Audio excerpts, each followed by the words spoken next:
Tick-tock sounding. The blonde woman and her armored companion walk through a rose garden under a dim lantern light. In the temple, the blonde woman tells the purple-haired man he may finally cease his prayers. Surrounded by lilies, the blonde woman offers a gentle smile during a moment of serene contemplation. The purple-haired man is deeply moved by the kindness of Mrs. Raffian walking past stone dungeon bars. Suspended by glowing chains in a cold cell, a bedraggled woman is branded a monster. Gagged and bound, the brown-haired prisoner glares with intense, tearful hatred at her unseen captors. The blonde woman and her knight arrive at the cell, greeting the captive, Dina, with cold mockery. Complaining about her busy schedule and weakening voice, the blonde woman looms over the helpless prisoner. Holding an empty flask, the blonde woman reveals she requires Dina's help to replenish her fading power. The blonde woman scolds the shocked Dina for producing a smaller quantity of essence than before. Khaled, the blonde knight, kneels and asks the holy lady for permission to perform the grim task himself. The blonde woman smiles and grants Khaled permission to extract what is needed, while Dina watches in fear. The blonde woman commands Khaled to collect the essence correctly, as she requires more this time. A holy sword glowing with divine light and rose petals is unsheathed before the horrified, bound Dina. A sharp splash sounds as Dina's arm is cut, and blood splatters across the dark dungeon wall. Dina cries out in agony as Khaled coldly drains the blood from her freshly opened wound. The blonde woman catches the glowing red liquid in her flask, labeling it the essence of a saint. The glass flask is filled with the shimmering red liquid extracted from the suffering prisoner. Drinking the red essence directly from the flask, the blonde woman absorbs the stolen power with a satisfied look. Radiating intense holy magic, the blonde woman taunts the drained Dina for her incredible, innate strength. Looming over Dina, the blonde woman claims ownership over everything Dina has, mocking her very existence. Grabbing the gagged woman's chin, the blonde woman cruelly demands to know if she understands her place. The blonde woman tauntingly suggests that Dina pray to the goddess if she finds her situation unfair. Turning to leave, the blonde woman dismissively suggests that perhaps the goddess will forgive Dina's sins. As she and Khaled walk away, the blonde woman leaves Dina with a mocking final farewell. The scene shifts to the Austin Empire, a golden era marked by prosperity and divine light. History reveals a time afore the empire was blessed, showing the figures who shaped its early days. Rampant monsters and deadly epidemics once plunged the world into a hopeless age of constant death. Fire consumes the city, as citizens perish in the streets, leaving no room for hope or survival. In the midst of the monster-ravaged ruins, a sudden and brilliant light begins to descend from above. A blinding flash erupts, signaling a turning point in the darkness that had consumed the land. The divine light expands, incinerating the shadows and bringing a long-awaited salvation to the people. Governor Espositos arrives as a ruler of light, leading a cavalry to restore hope to the hopeless land. Cheers of "Long live Governor Espositos" echo across the battlefield as the monsters are finally repelled. A man in royal robes announces the building of a temple to honor the saint who saved them. An endless era of peace begins as citizens walk freely through the grand, sunlit city of the empire. Back in the dungeon, maids whisper nervously as they approach the heavy wooden door of the secret cell. Annie is horrified to discover the bound monster, while the older maids dismiss Dina's humanity entirely.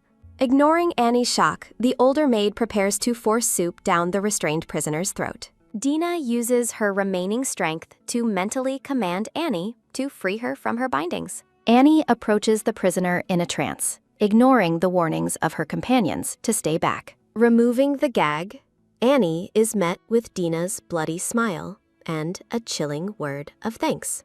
Desperate to escape, Dina bites her tongue to end her life, leaving the maids in a panic. With a sudden gasp, a young Dina wakes up in her past, reeling from the vivid nightmare. Sweating and terrified, the young girl looks around the room, struggling to distinguish reality from her dream. The young blonde girl stares at Dina with a mixture of concern and mild surprise. In the temple training room, the pristine blonde girl sits beside the disheveled and traumatized Dina. The scene lingers on the two girls as they sit together in the quiet, sunlight-filled training hall. Noticing Dina's distress, the blonde girl asks her why she looks so unwell today. Dina flinches violently as the blonde girl reaches out to touch her, her past trauma still fresh. Dina sits despondently on a bench, dismissing Raffian's feigned concern while thanking her for her suspicious interest.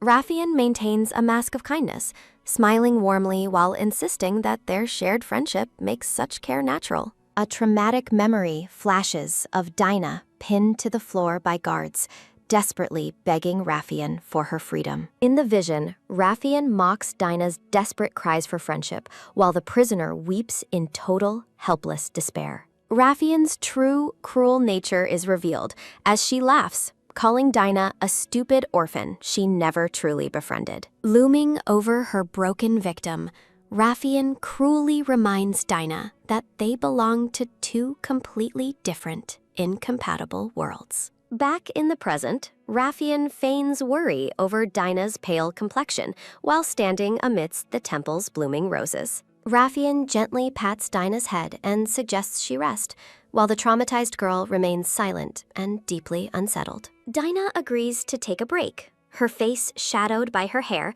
as Raffian watches her retreat with interest. From the shadows, other temple candidates whisper spiteful gossip about Raffian's inexplicable love for the dirty, unworthy orphan. Dina approaches an official, claiming she has a headache and needs medicine to escape the suffocating presence of others. She is cruelly reminded of her status as a talentless orphan who must work harder than the other children. Retreating into the isolation of a room, Dina closes the heavy door, as a soft click signals her privacy. Overwhelmed by the repetitive cycle of her suffering, Dina collapses as her spirit wavers under the weight of regression. Dina questions why she is forced to return to life repeatedly, unable to die even when she desires it. Staring with intense, weary eyes, she realizes this isn't the right time to give up as her resolve shifts. Reflecting on her many returns,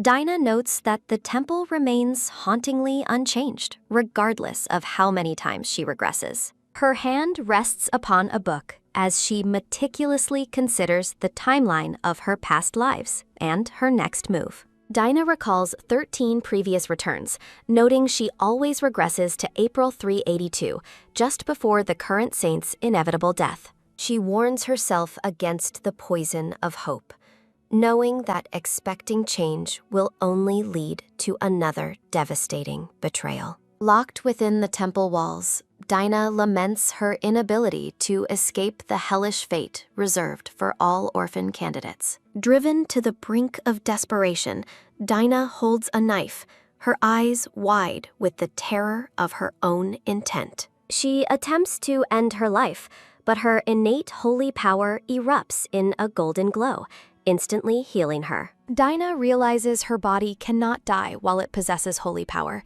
leaving her trapped in a prison of immortality. Silent and brooding, she understands that finding a way to die within the temple's confines is an impossible task. Staring at a statue, Dina reflects on her childhood when she actually loved this place before knowing its secrets. A memory of her past as a starving beggar reveals the desperate, hungry life she lived before the temple.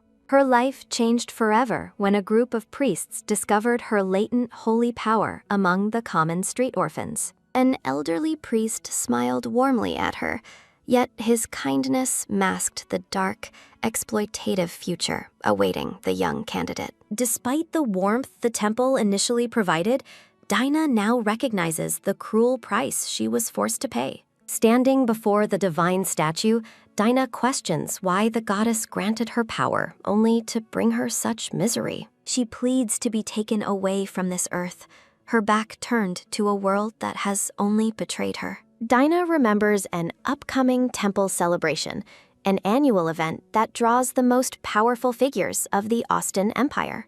She realizes the festival provides a unique opportunity to find the one person capable of ending her cursed life. Staring at the spear held by the statue, Dina's mind focuses on a singular, dark objective: finding a way to die. The temple grounds bustle with activity as maids and apprentices prepare for the grand festival under a bright sky. Carrying a basket of apples, Dina considers the festival guests, specifically the 4 great aristocratic heads required to attend. Her thoughts settle on Archduke Theresia, a man feared as a merciless assassin, obsessed with war and slaughter. Dina plots a dangerous gambit, reasoning that attacking someone as dangerous as the Archduke would lead to immediate execution. Thudding to the floor, Dina spills her basket of apples across the hallway, creating a deliberate scene of clumsy chaos. The blonde apprentice, Khalid, rushes to her side and asks what happened as he helps gather the scattered fruit.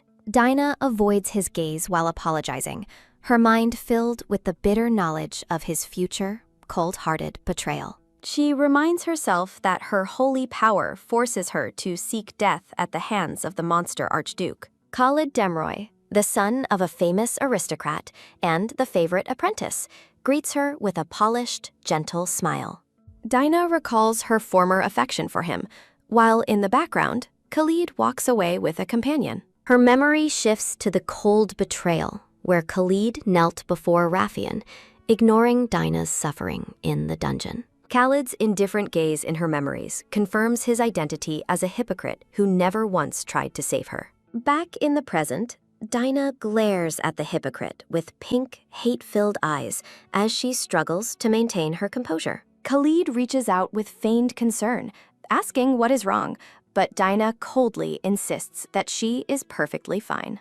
Surprised by her abrupt behavior, Khalid watches as Dina hurries away to continue preparations for the upcoming temple celebration. Camilla and Ellie excitedly greet Mr. Ben as he walks through the grand, sunlit hallway of the estate. Ben returns the greeting with a gentle smile, sending the 2 maids into a fit of giddy, blushing squeals. As Ben walks away, the maids whisper about his 10-year service to the Archduke and his absolute perfection. Known as Ben Teresia, the man who knows everything, he stands composed amidst the temple's blooming roses. Despite his pleasant exterior, a heavy, foreboding atmosphere momentarily flickers across Ben's smiling face as he considers his duties. Ben questions the Archduke Theresia about his choice of black attire for the upcoming Holy Temple Festival. Ben expresses concern over the breach of protocol, noting the Archduke's intentionally strained relationship with the religious authorities. The Archduke silences Ben with a cold, terrifying glare,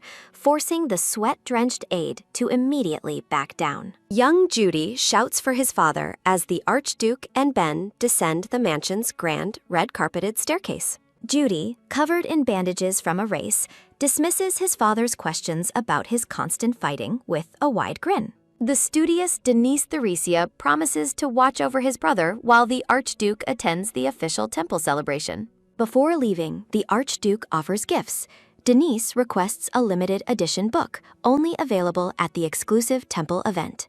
Judy bursts with excitement, claiming that what he truly needs is something entirely different from a mere book. Judy dramatically begs for a little sister, but the weary Archduke dismisses the request as another annoying prank. Seeing his father's cold indifference, Judy drops the act and watches silently as the Archduke prepares to depart. Denise notes that his father never truly listens to their deeper requests, resigned to the usual lack of understanding.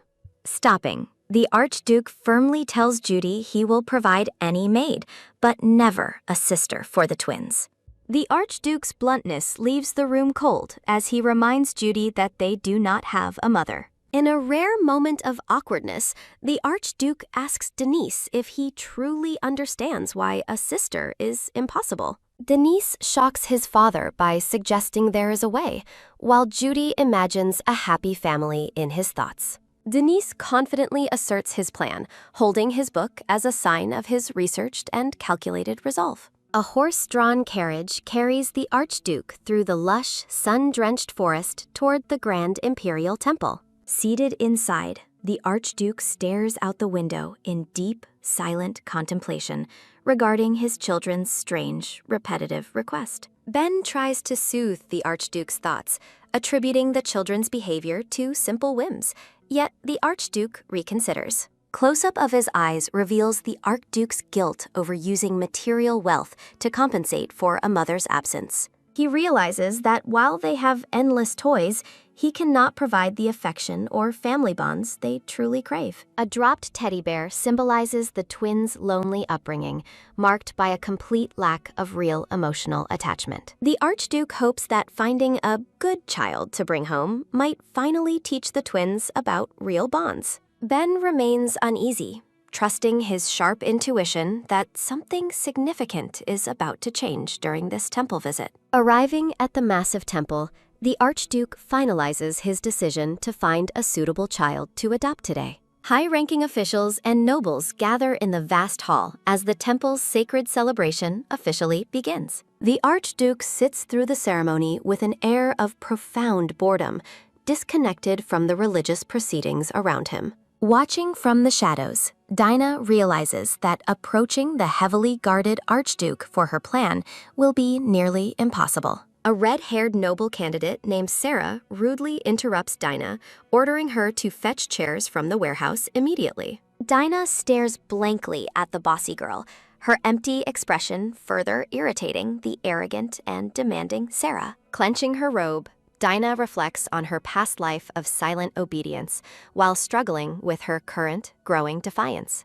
Sarah continues to berate the group of orphans, asserting her dominance during the chaos of the temple festival. Sarah screams at Dina for her perceived arrogance, while Dina mournfully reflects on a life she never chose. Panic seizes Dina as she realizes the Archduke has suddenly vanished from his seat during the heated argument. Desperate, Dina scans the bustling hall and finally spots the Archduke's distinctive cape as he exits the building. Sarah aggressively grabs Dina's arm, demanding to know where she thinks she is going during their confrontation.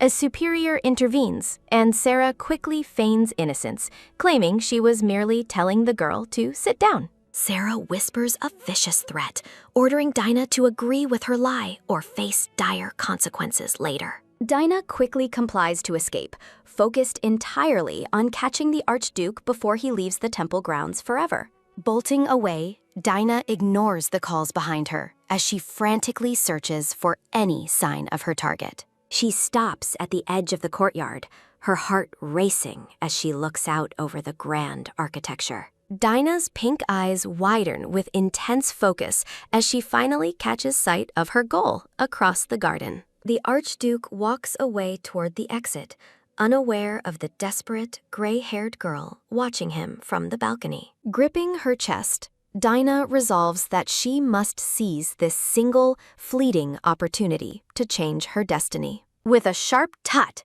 Dina launches into a sprint, determined not to let her only hope for escape vanish. Looking toward the Grand Temple, Esther resolves to find a life where she is no longer bound by anyone. Her brown hair catches the light as she gazes upon the distant, imposing spires of her former home. Inside a lavishly decorated room, the Duke and his attendant meet with two nervous, high-ranking priests. The dark-haired Duke remains calm while his attendant watches the priests with a sharp, calculating gaze.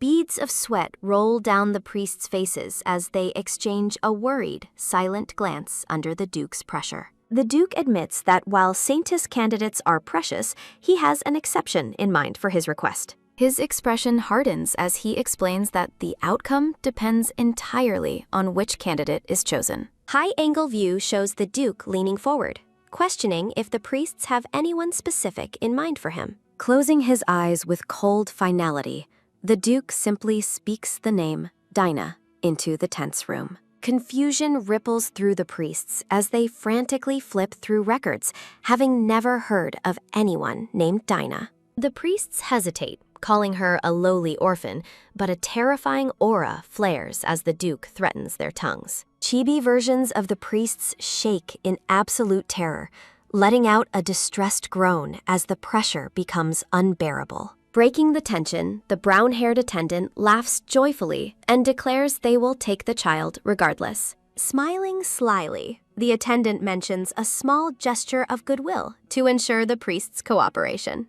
A sudden slap sounds as the attendant presents a massive donation, causing the priest's eyes to bulge in shock. Leaving the room, the attendant cheerfully tells the priests they are counting on them to handle the rest. Now clutching the heavy donation, the chibi priests bow frantically, their greed completely overriding their previous concerns. Walking down the hallway, the Duke sighs, secretly skeptical of his attendant's overly dramatic methods. In the shadows, the corrupt priests whisper about splitting the windfall for themselves instead of using it for the temple. In a flashback, young Esther stares at her hands in disbelief as a wound miraculously heals before her eyes. Standing by a window, the young girl wonders if she is truly allowed to step out into the world. Her reflection stares back as she reflects on how her divine power once kept her trapped within the temple walls. Looking at her packed bag, she warns herself not to expect kindness, as nobility is fickle and cruel. Images of the Duke's twin sons, Dennis and Judy, appear as she contemplates her uncertain future in their home. Memories of faceless nobles pointing fingers and mocking her status as a lowly orphan haunt her mind.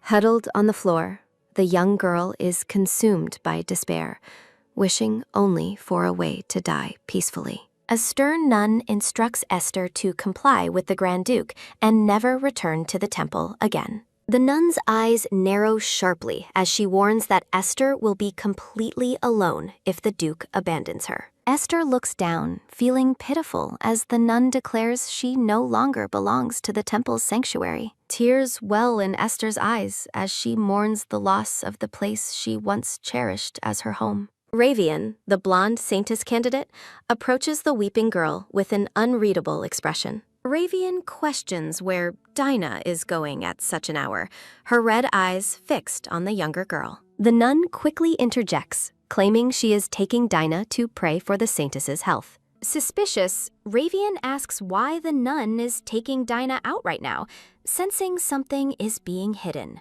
Young Esther stands in silence, her eyes shadowed as she faces the girl who will eventually become her enemy. The nun reveals the truth.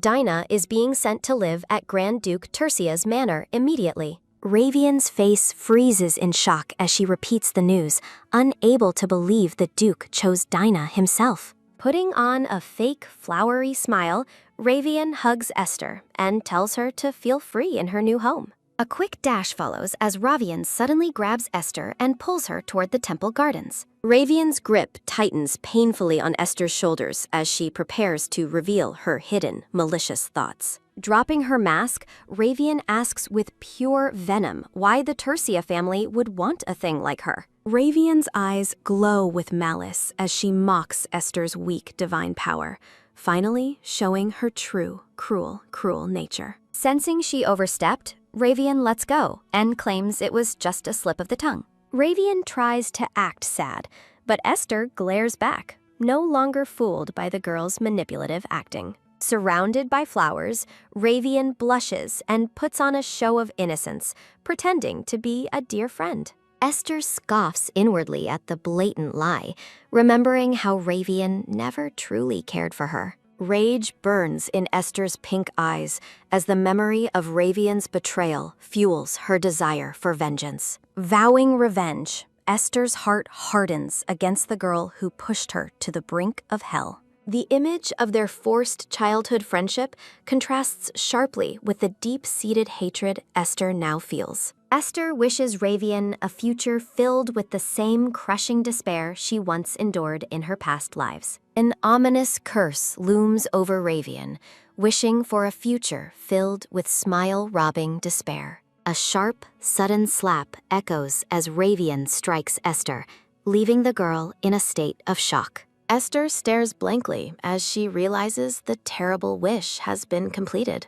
Wearing a cold smile, Ravian thanks Dina for her help in fulfilling the dark request. Esther glances back at the Grand Temple, confused by the strange and unsettling encounter she just witnessed. Thinking about Ravian's arrogant gaze, Esther finds her former companion's behavior increasingly annoying and unpleasant. Ravian looks over her shoulder with a chillingly detached expression as the tension between them lingers. Under a bright full moon, Irene is startled when a voice suddenly calls out her name. Turning toward the voice, Irene offers a radiant smile as white lilies bloom around her. The dark-haired Duke, Dahine, approaches Irene, warning her about the chilly night air on the balcony. Standing together, Irene tells Dahine she was admiring the beautiful stars in the night sky. In a tender memory, Irene looks at the moon while reflecting on the arrival of their baby girl. Standing before the massive temple, Esther looks forward with a somber and weary expression. A nun points Esther toward a forest road, promising that someone is waiting for her at the end. Memories of chains and betrayal flash before Esther's eyes as she reflects on her past suffering. Stepping into the sunlight, Esther resolves that her life will be different this time around. Determined to change her fate, Esther realizes she has successfully escaped her captors before being abandoned. A powerful realization strikes as Esther vows to live a life far away from the temple's control. A kind aide greets Esther, who is overwhelmed by the sight of a luxury carriage. The light brown-haired man offers a bright and welcoming smile to the young girl. Esther looks on in shock as the aide asks her to rely on him for her care. The man explains that as the Archduke's daughter, Esther now belongs to the Empire's only archduchy. Esther gazes into the distance, struggling to process the weight of her new family's honor. Reassuring her, the aide promises that she will eventually become accustomed to her new, unfamiliar life. Walking alongside her guide, Esther reflects on the reality of being adopted into such a powerful family. Inside the carriage, Esther thanks Duke Dahine for picking her up as he watches her silently. Sitting with noble poise, Dahine declares that he is a man who always keeps his promises. Memories of Ravian's hypocrisy haunt Esther, reminding her of the pain of being deceived by a false smile. Dahine observes Esther sitting far away, wondering if she feels uncomfortable in his presence. Worried about his intimidating aura, the Duke frets over whether his first impression was too scary. Panicking at the misunderstanding, Chibi Esther frantically waves her hands to show she isn't uncomfortable. Esther looks down sadly, explaining that she feels there is no point in wanting things. Feeling embarrassed by the awkward silence, Dahine scratches his face while trying to find common ground. The Duke wishes Esther would be more demanding like Judy, feeling unsure about how to please her. A sudden inspiration hits Dahine as he considers the importance of giving her a proper name. Remembering Irene, Dahine recalls their shared desire to name their child after a bright star.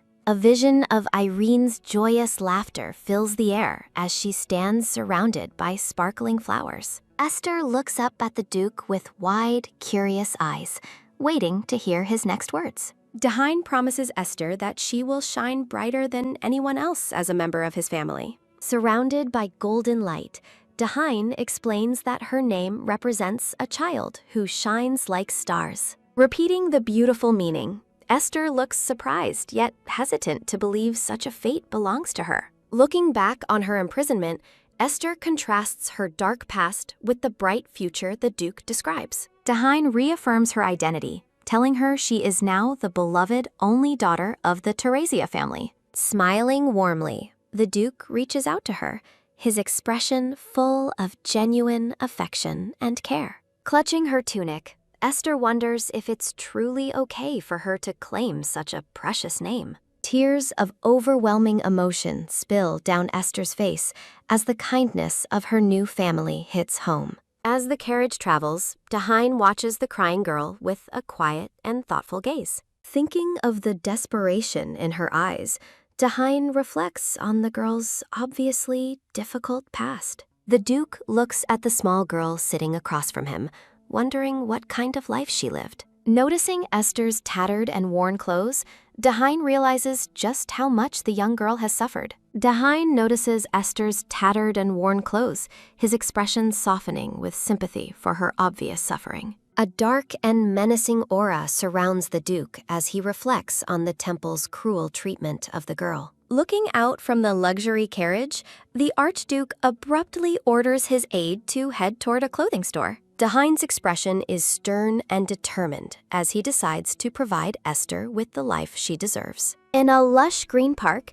Esther sits on a bench with a dark-haired companion, discussing the Duke's character. Esther admits she doesn't know the Duke well yet, but senses he is different from her past captors. The dark-haired boy offers a warm smile, relieved to hear that Esther's new situation seems promising and safe. Esther gazes at her friend with wide, shimmering pink eyes, clearly moved by his genuine concern for her. The boy reaffirms his dedication to her, promising that he will always be watching over her with care. Looking toward her companion, Esther feels a rare sense of connection and peace in the bright, sunny garden. The boy radiates a warm, protective energy, filling the scene with a comforting sense of sibling-like affection and loyalty. Waking up with a start, Esther rubs her sleepy eyes and looks around the carriage, feeling slightly disoriented. After Esther apologizes for dozing off, the Duke gently reassures her and mentions a necessary stop they must make. Still rubbing her eyes, the young girl looks out the window, curious about their destination in the city. The carriage arrives at a magnificent boutique, bathed in golden light and surrounded by beautiful, blooming pink flowers. Standing before the grand entrance, Esther is overwhelmed by the luxury and opulence of the high-end clothing store. Esther stares at the shop's exterior, her past poverty contrasting sharply with the sparkling elegance of her new life. A vibrant red-haired woman, Dina, rushes out to greet the Archduke with an enthusiastic and welcoming demeanor. The Duke explains his sudden visit, declaring his intention to select a new wardrobe for the young girl. Dina is momentarily stunned as she looks down at the small, ragged girl standing beside the imposing Archduke. Introducing herself, Dina warmly invites Lady Esther to follow her inside, ready to begin the grand shopping session. Esther sits stiffly on an ornate sofa, her small frame looking lost amid the store's glittering and expensive decor. Catalogs are tossed toward her in a flurry of pink ribbons, leaving Esther feeling bewildered by the fashion choices. Worrying about the cost, Esther asks Dina if it is truly acceptable for her to sit on such furniture. Dina offers a gentle, reassuring smile, insisting that everything is fine and she should feel completely at ease. A painful memory of being punished at the temple for simply sitting down flashes through Esther's troubled mind. Looking down with a somber expression, Esther reflects on how her past suffering still haunts her present moments. Dina watches the girl closely, noting her hesitation and realizing Esther is not yet accustomed to being pampered. Observing Esther clutching the closed catalog, the red-haired woman considers how to help the girl feel more comfortable. Dina presents a luxurious pink dress, but Esther is shocked by the sheer extravagance of such a high-end garment. Esther quickly declines the fancy offer, thinking that such beautiful things are unnecessary for someone of her status. Dina continues to showcase stunning designs, leaving the flustered girl overwhelmed by the variety of high-end clothes available. Peeking at a simpler design, Esther points out more rustic styles that feel less intimidating than the extravagant gowns.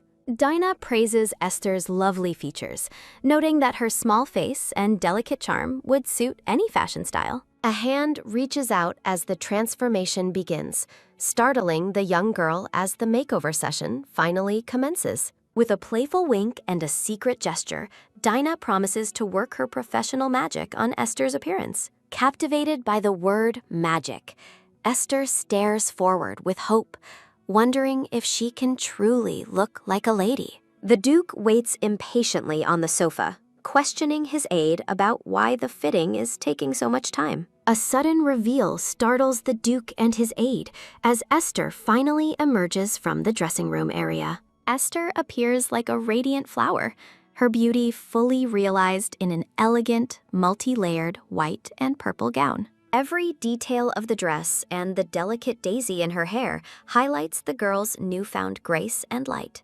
Standing before the Archduke, Esther looks like a true noble, stunning him into silence with her incredible transformation. Feeling shy but genuinely happy, Esther blushes as she expresses how wonderful it feels to wear beautiful clothes. Esther explains that just trying on the gown makes her feel as if she is floating on cloud nine. The Duke and aide are mesmerized, with Dina eager to see her in even more stylish noble outfits.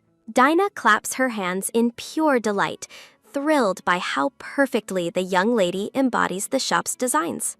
A collage of images shows Esther looking sweet and lovely in various dresses, each highlighting her unique, charming beauty. Dina is ecstatic, shouting with joy as she admires the gorgeous transformation of the cute and sweet girl. The Archduke turns to Ben with a decisive look, his mind made up after seeing Esther's radiant smile. To his aide's surprise, the Duke orders Ben to purchase every single outfit Esther tried on that day. Various elegant dresses are presented to Dina, who feels overwhelmed by the endless fashion choices. Resting on a red sofa, Dina insists that 7 dresses are enough, despite the Archduke's offer for more. A red-haired woman asks about Dina's old clothes as the Archduke prepares to board the carriage. The Archduke coldly declares that Dina will never have to wear her old rags again, surprising the girl. Dina's pink eyes widen in surprise as her heart begins to thump-thump with a newfound sense of security. Arriving at the massive estate, Dina realizes this grand mansion is where her new life truly begins. While the Archduke walks ahead, Dina gazes at the palace-like home, wondering about the life awaiting her. A mysterious, dark atmosphere surrounds the mention of the Archduke's sons, Judy and Denise, who live here. Dina looks startled as she steps inside the opulent foyer, feeling the weight of the grand environment. Rows of maids and attendants bow respectfully as the Archduke leads Dina through the sunlit grand hall. A mustachioed butler bows politely amidst a vibrant display of red roses, welcoming the group home. The Archduke asks about the twins' whereabouts, while Dina stands small and uncertain on the vast checkerboard floor. Surrounded by a swirling purple aura of anxiety, Dina feels overwhelmed by the sheer number of estate staff. From the high balcony, silver-haired Judy and Denise look down curiously at their father and the new girl. Looking up with wide, shimmering pink eyes, Dina finally spots the 2 boys watching her from above. Judy smiles brightly while the glasses-wearing Denise observes silently as they prepare to meet their new sister. Dina wonders how to address the boys while they debate her identity since they don't know her name. An energetic Judy and a serious, glasses-wearing Denise represent the contrasting personalities of the Archduke's twin sons. Denise stares down with a sharp, analytical gaze behind his spectacles, wordlessly judging the newcomer from the temple. The Archduke leads Dina toward the base of the grand staircase to introduce her to his sons. Nervous and blushing, Dina prepares herself for the first real interaction with the 2 silver-haired brothers. Close-up of Dina reveals her apprehension as she stands before the twins, her daisy hairpiece catching the light. Judy excitedly rushes toward her, exclaiming how amazing she looks, causing Dina to jump back in shock. Thinking his father created her, Judy asks how a sister was made in such a short time. Denise pinches Judy's cheek, sharply correcting him that this is an adoption, not some magical creation. The Archduke rubs his eyes in frustration, already exhausted by the chaotic energy of his 2 young sons. Judy leans in close to examine Dina, who stares back with a mixture of confusion and mild alarm. Dina introduces herself as Esther from the temple, prompting a skeptical and curious reaction from the energetic Judy. The Archduke releases an oppressive, dark aura, threatening to call a tutor if Judy continues being rude. Terrified by his father's glare,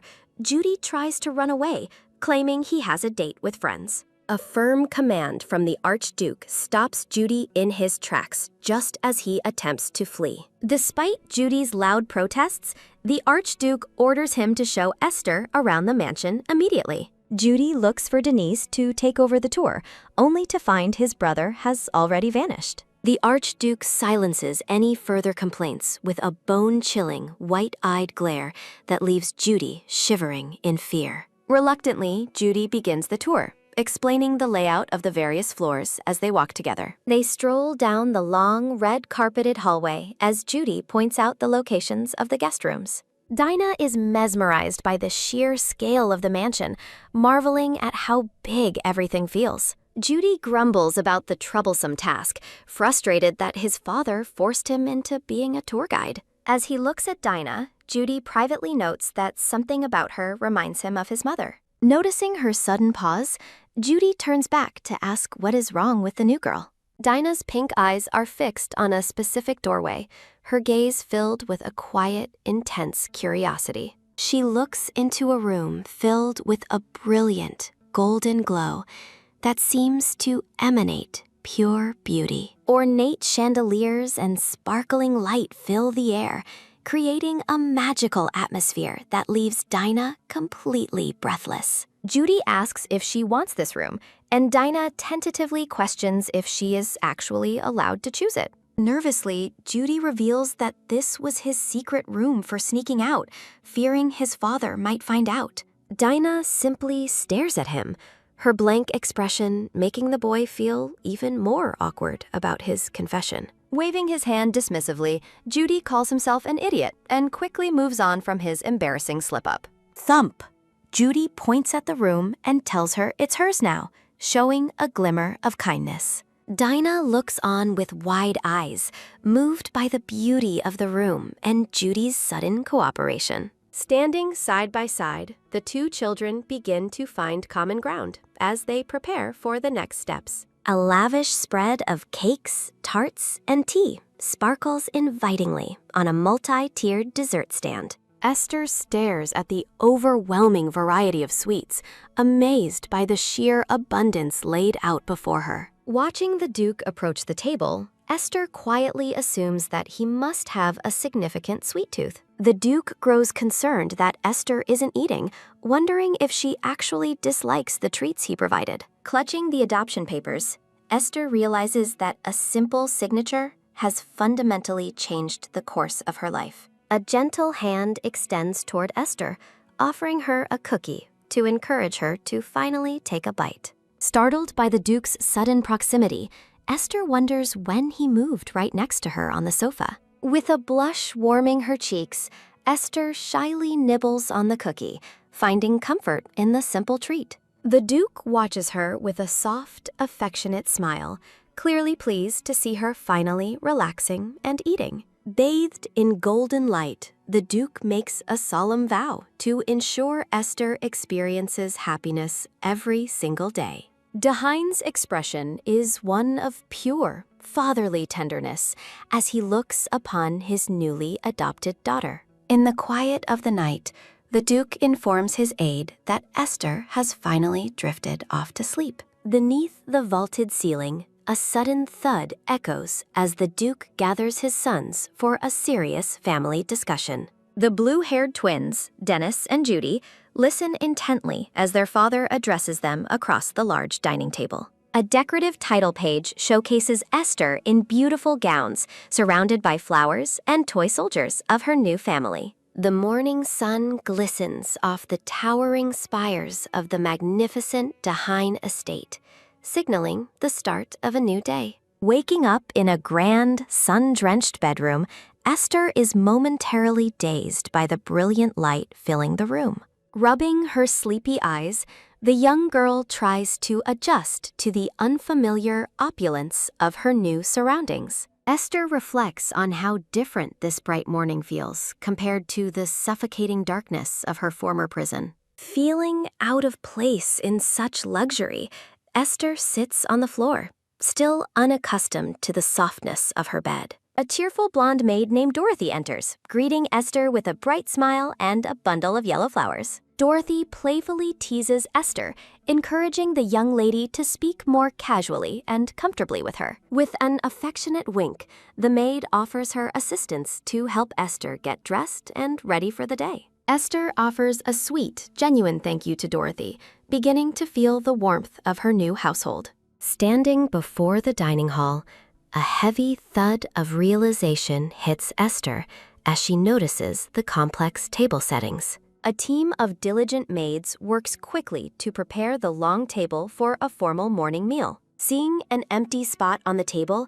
Esther's old insecurities surface as she fears there is no place for her. Noticing her hesitation at the door, a voice calls out, urging the lingering girl to come inside and join them. The studious young Master Dennis appears, looking towards Esther with a calm and composed expression behind his glasses. Dennis explains that her place is simply being prepared, leading her into the room with a firm, welcoming step. Hearing that her other brother Judy is oversleeping, Esther simply nods, trying to process all the new names. A soft blush colors Esther's face as she tries to maintain her composure in the presence of her new brother. The two children sit across from each other, the vast dining hall accentuating the quiet tension of their first meeting. Dennis confirms her identity, and Esther shyly validates her name, the formal atmosphere making her feel quite stiff. The butler, Delbert, startles Esther as he steps forward to pour her water, at Dennis's request. Master Dennis provides a lecture on the health benefits of morning hydration, explaining his own routine of drinking water first. A small, subtle smile plays on the boy's lips as he watches Esther, seemingly content with her presence. In a flash of memory, the Duke's authoritative voice echoes, officially introducing Esther as the family's new younger sister. The Duke sternly warns his sons against bullying Esther, specifically singling out the mischievous Judy as a potential troublemaker. Dahine reminds the boys that Esther is a precious member of their family, not just a guest or a whim. Sitting with his sons, the Duke commands them to protect Esther with the same loyalty they would any family member. Judy looks at his father in surprise, noting the uncharacteristic warmth and kindness in the Duke's recent behavior. Back in the present, Dennis remains focused on his sister, his calm demeanor hiding his true thoughts about the change. Esther is amazed that even the water tastes delicious, a stark contrast to the foul conditions she endured at the temple. A handsome man in a decorated lime green uniform stands tall, radiating an aura of high-ranking noble authority. The Duke enters the room, greeted by Dennis's formal address and Esther's hesitant acknowledgement of her new father. Dahine feels a pang of disappointment at the formal title Lord, though he reminds himself to be patient. The Duke leans in close to Esther, his presence imposing, yet his gaze filled with a quiet, hopeful curiosity. Offering a warm and encouraging smile, the Duke expresses his sincere hope that Esther enjoys the prepared meal. Panic seizes Esther as she worries that her lack of proper dining etiquette will cause her new family to hate her. Esther is startled as a sharp, rhythmic tapping sounds from across the table during their quiet morning meal. Dennis eats with mechanical grace, the soft clinking of his silverware serving as a silent, expert lesson in etiquette. Realization dawns on Esther as she watches her brother, understanding that he is subtly teaching her proper dining manners. She reflects on his kindness, acknowledging that he is guiding her because he knows she is unfamiliar with noble traditions. A gentle clink echoes as the serious boy continues his meal, his focus never wavering from his perfect posture and form. Esther successfully mimics his technique, her progress earning a silent moment of approval from her observant and helpful new brother. The Duke watches the pair from the head of the table, a serene and satisfied smile touching his lips. Later that morning, Dorothy gently brushes Esther's hair, her hands moving with care as they prepare for a day outdoors. The scene reveals a grand, sun-filled dressing room where Esther is being pampered by her cheerful and attentive personal maid. With a bright smile, Dorothy promises to convey Esther's requests to the household staff before calling her a true lady. Esther looks up with a tender, genuine blush, feeling the warmth of Dorothy's kindness and their growing friendship. Dorothy giggles at the girl's shy nature, the atmosphere light and playful as they finish their morning preparations together. Sunlight sparkles off the garden's magnificent fountains, illuminating the towering architecture and lush, blooming greenery of the estate. Wearing a lovely pink gown, Esther wanders through the lush rose garden, her red eyes wide with wonder and joy. Dorothy displays a lavish picnic basket, explaining that the estate's royal gardeners have prepared a special, territorial lunchbox for them. The two settle onto a garden bench, enjoying the peaceful atmosphere while waiting for the young master's scheduled arrival. Esther sits with perfect posture, her anticipation growing as she gazes out at the beautiful and tranquil garden landscape. A rhythmic thump-thump of her heart signals her nervousness and excitement about meeting her second new brother. A heavy, dark rumble seems to emanate from Dorothy as her frustration grows over the young master's long delay. Dorothy fumes silently, wondering if the young master has completely forgotten his promise to meet the new lady today. Turning her gaze toward the horizon, Dorothy's expression becomes thoughtful and slightly weary from the lengthy, unproductive wait. Esther maintains her gentle and patient demeanor, her face illuminated by the soft light of the descending sun. She insists on waiting longer, expressing her sincere desire to properly meet her brother during their first official encounter. Dorothy is moved by the girl's deep thoughts and consideration, her eyes shining with sudden, tearful admiration. A chubby boy in a bow tie, Sebastian, appears suddenly behind the bench, his arrival accompanied by a grunt of disbelief. Dorothy and Esther look up in surprise, startled by the presence of the rude intruder who stares them down.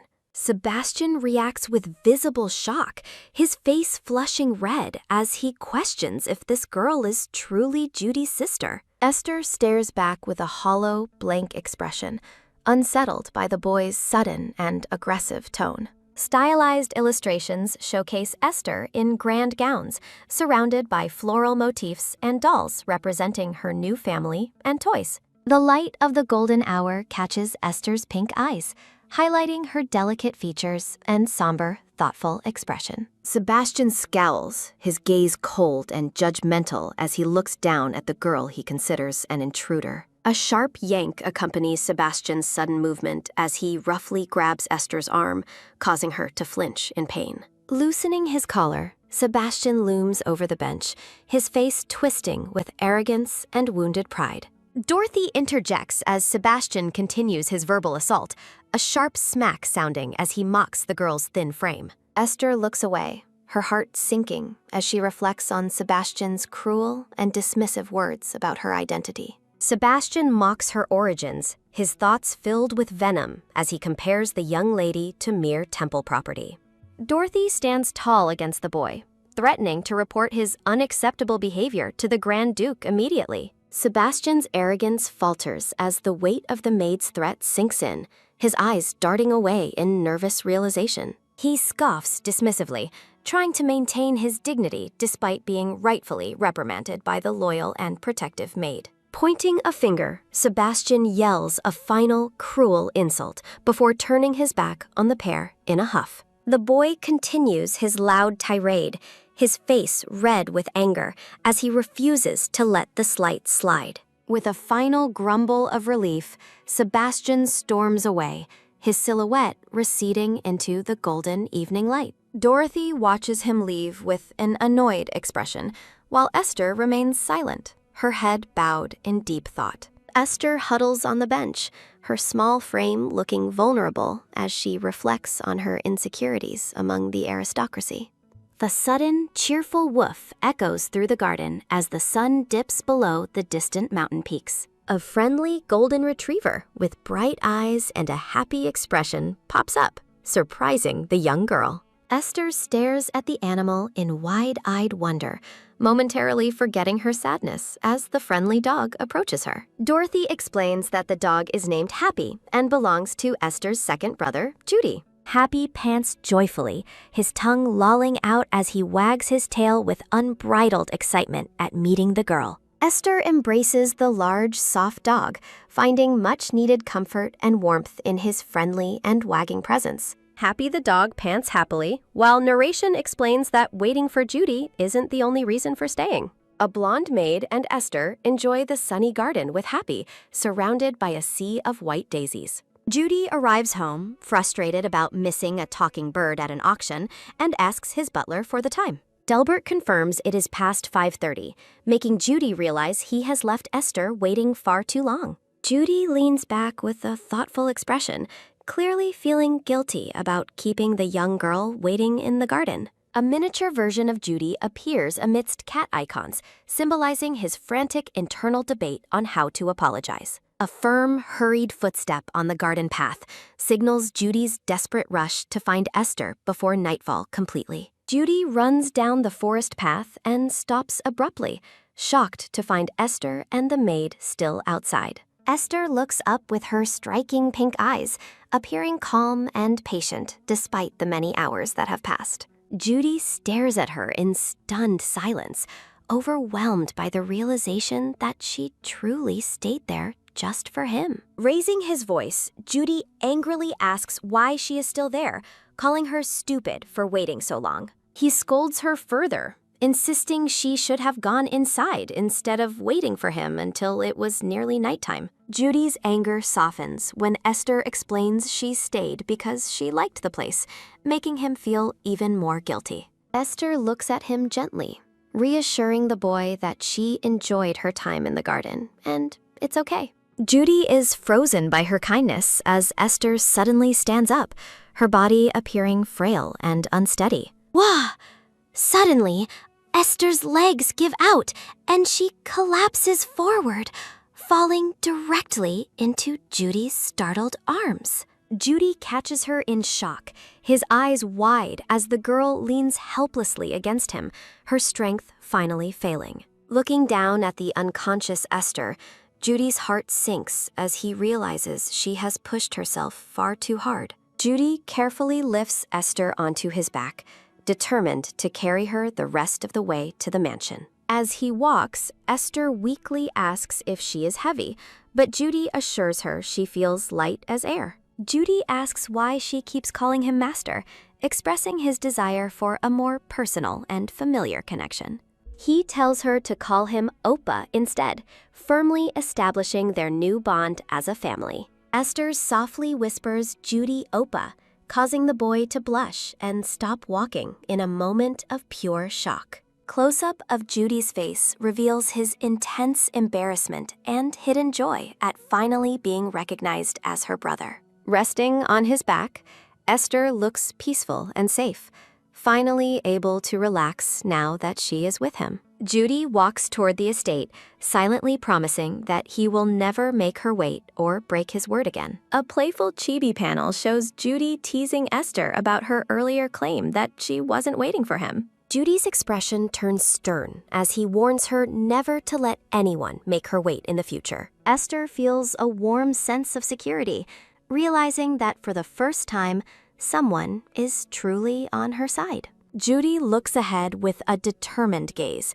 his resolve to protect his new sister strengthening with every step. The blonde maid notes that Esther has fallen into a deep sleep, exhausted by the day's long events. Judy feels a surge of pride and affection, finally understanding the true weight of being an older brother. As night falls over the mansion, Judy refuses help and continues to carry his sleeping sister himself. Judy enters the mansion through the grand glass doors, his figure illuminated by the soft, warm light inside. The staff watches in quiet respect as Judy protectively carries the sleeping Esther through the grand hallway. From the shadows, the glasses-wearing Denise watches silently, acknowledging Esther as his sister for the first time. Esther drifts through a magical dreamscape filled with glowing petals and feathers, her heart feeling light and airy. In her dream, she senses a mysterious presence nearby,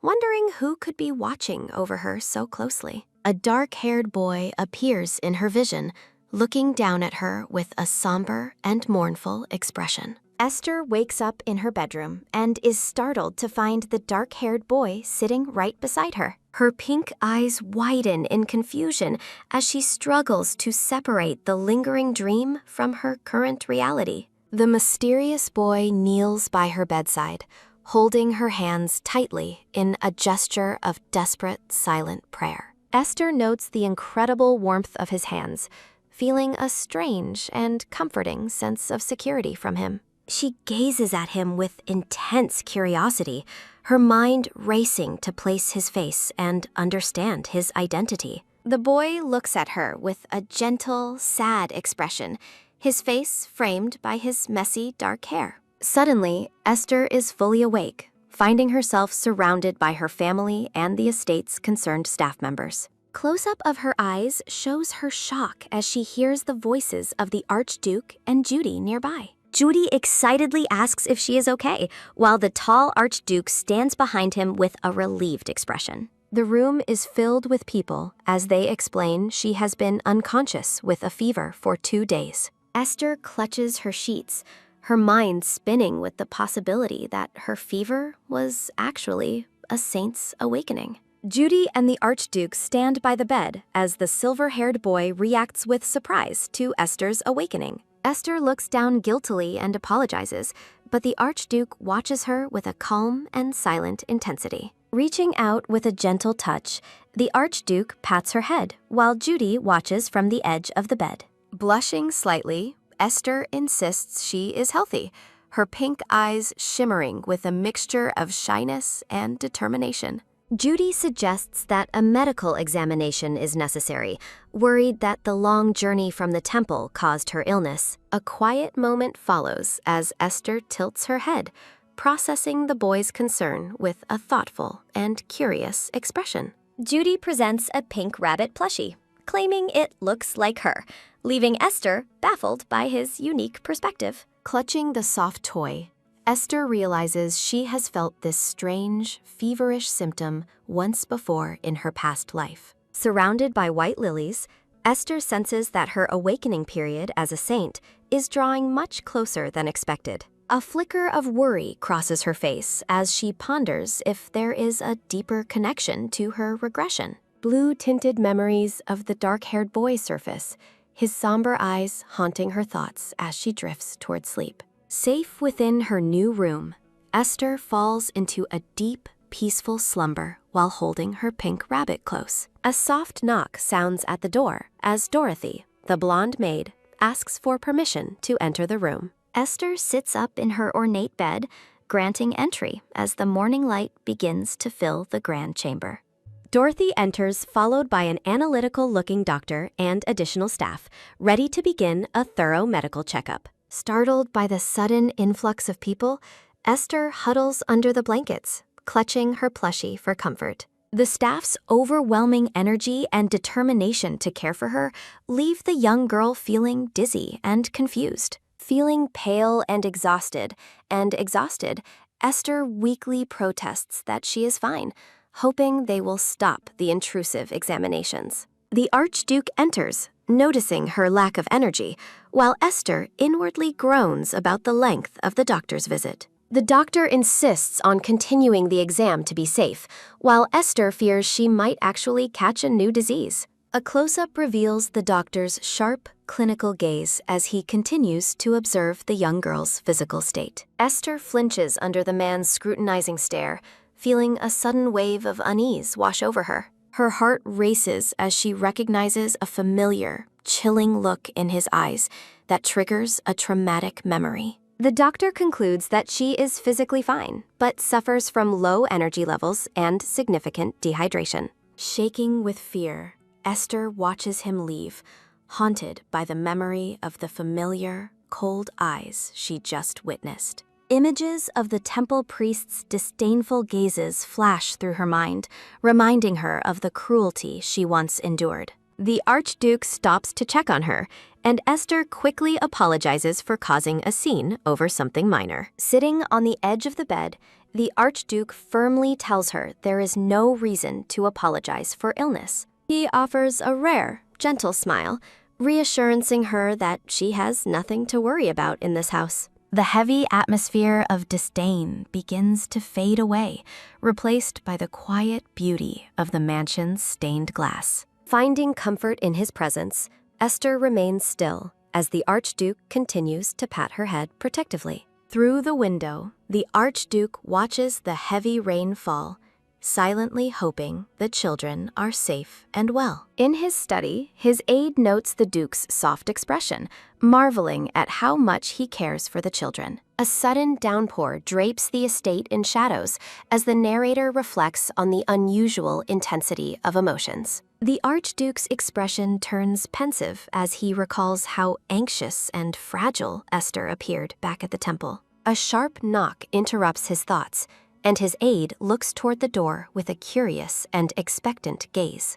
Dorothy bursts into the office, her face pale with terror as she struggles to deliver urgent news about Esther. The air grows cold as the maid reveals that Esther's condition has taken a sudden and terrifying turn. Bang! The Archduke kicks the door open, shouting Esther's name in a voice filled with desperation and fear. He finds her huddled on the floor, trembling violently as she is consumed by a waking nightmare. Esther is trapped in a dark vision, her eyes wide with horror as she mistakes the Duke for someone else. Falling to her knees, she begs for death, leaving the Archduke horrified by the depth of her suffering. He watches in stunned silence as the young girl confesses her crippling fear of simply being alive. Tears stream down her face as she pleads to be taken away from the pain of her memories. Crack!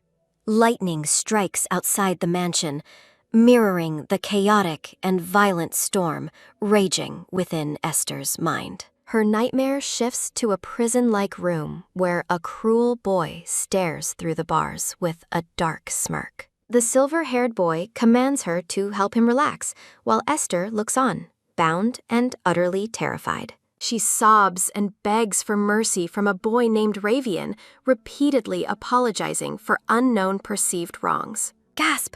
Suddenly snaps back to reality, staring up at the Archduke with tear-filled, wide pink eyes. The Archduke holds her close, whispering reassurances and asking if she finally recognizes where she is. The gray-haired Duke looks at Esther, assuring her that they are no longer at the shrine where she suffered. Esther shivers under her blanket, apologetically explaining her trauma, while the Duke identifies their location as his mansion. Mentioning a girl named Ravian, Esther awakens from her nightmare to find the Duke offering a gentle, caring word. Haunted by memories of the shrine, a silent, internal plea for death reveals the depth of the girl's pain. She stares at the Duke's reaching hand, her pink eyes wide with confusion at his sudden, tender concern. He gathers her in a protective embrace, promising to stay until the thunder stops, despite her worry about him. Settling her comfortably, the Duke insists he can work right here to ensure she feels safe and cared for. Panic seizes Esther as the Duke asks if someone at the shrine mistreated her, causing her to flinch visibly. She admits her long-standing fear of storms, while the Duke listens intently to every word of her shy explanation. Brushing her hair, the Duke promises that no one will ever be allowed to hurt her in this household. He looks on with a steady, resolute gaze, his protective instincts fully awakened by his new daughter's obvious trauma. Feeling the warmth of a family for the first time, Esther's eyes well up as she begins to sleep. A sudden click sounds as Judy enters, rubbing his eyes and admitting he was too worried about her. Judy declares he will protect her and hops onto the bed to sleep beside his new sister tonight. The Duke watches with a small smile as Judy cheers, allowing the children to stay together for the night. Looking up with wide eyes, Judy asks if their father will truly stay until they both fall fast asleep.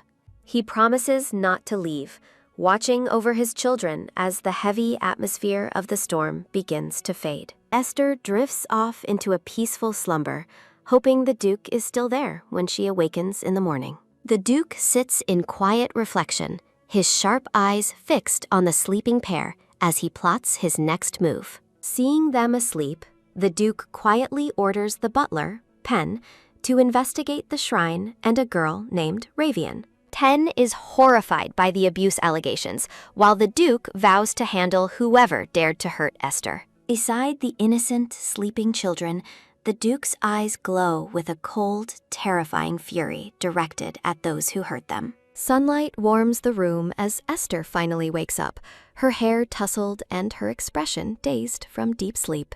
A soft thud accompanies her realization that the Duke and Judy stayed by her side through the night. Disappointment clouds her face as she wakes to find the Duke gone, wondering if her fear was too much trouble. Clutching her blanket, she worries that her weaknesses will eventually make her new family grow tired of her presence. The mansion is a hive of activity, from maids working in the kitchen to guards organizing the courtyard's weapons. Esther wanders through the grand, sun-filled hallways, searching for any sign of her father or her brother Judy. Amidst the lush roses, she reflects on her luck, yet fear of her own trauma ruining everything remains constant. She enters a quiet room and finds Dennis, whose focused and calm presence catches her by surprise. Master Dennis greets her with a simple hello, his eyes never leaving the book he is currently reading. He explains that knowledge is power, leading Esther to curiously ask if she can join him for a walk.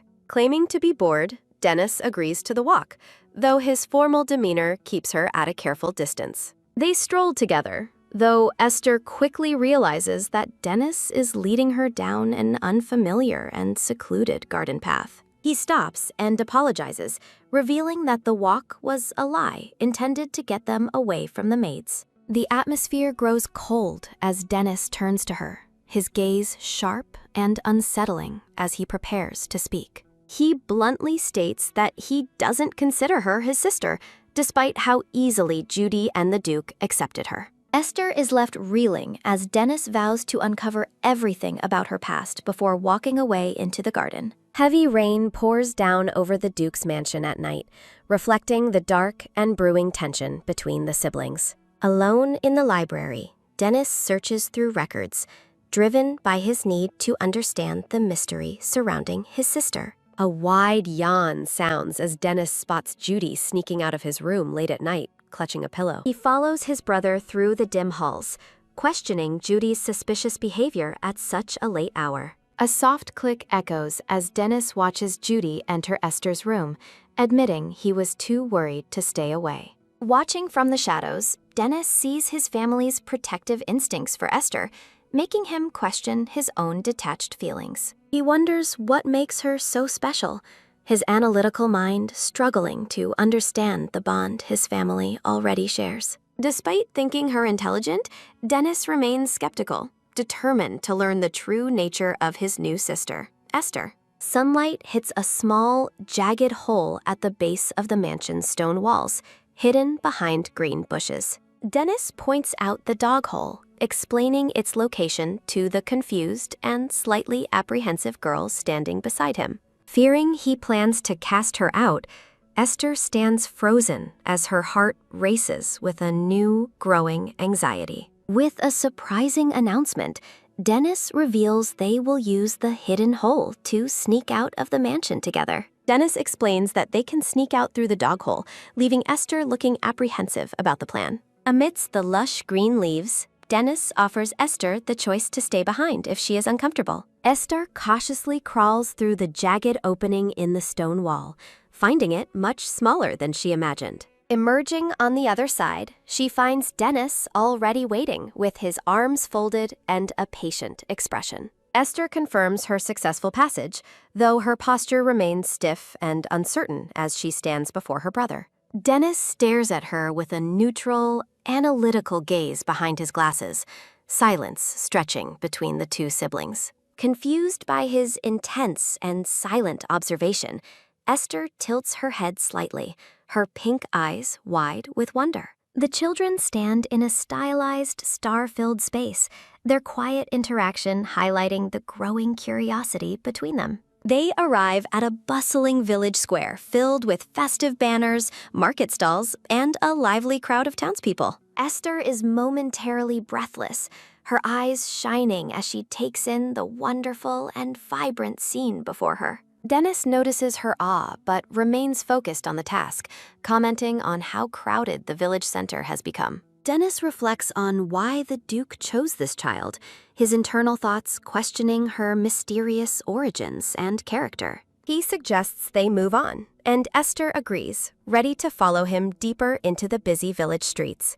A quick wave accompanies Esther's sudden claim that she can manage on her own, surprising her older brother. Dennis points toward the bustling market, seemingly indifferent as he prepares to go his separate way for work. They part ways, with Esther watching him leave while maintaining her polite, quiet demeanor amidst the passing crowd. Esther stands alone, her profile showing a mix of deep contemplation and a firm resolve to wait patiently. Dennis walks away into the golden light, leaving Esther behind in the busy and unfamiliar market square. Dennis's silhouette fades into the distance, his back turned as he disappears among the villagers and market stalls. Now completely alone, Esther stands in the middle of the street, looking small against the grand village architecture. Bathed in the warm glow of sunset, Esther observes the village life, her expression becoming somber and thoughtful. Realizing Dennis intended to abandon her,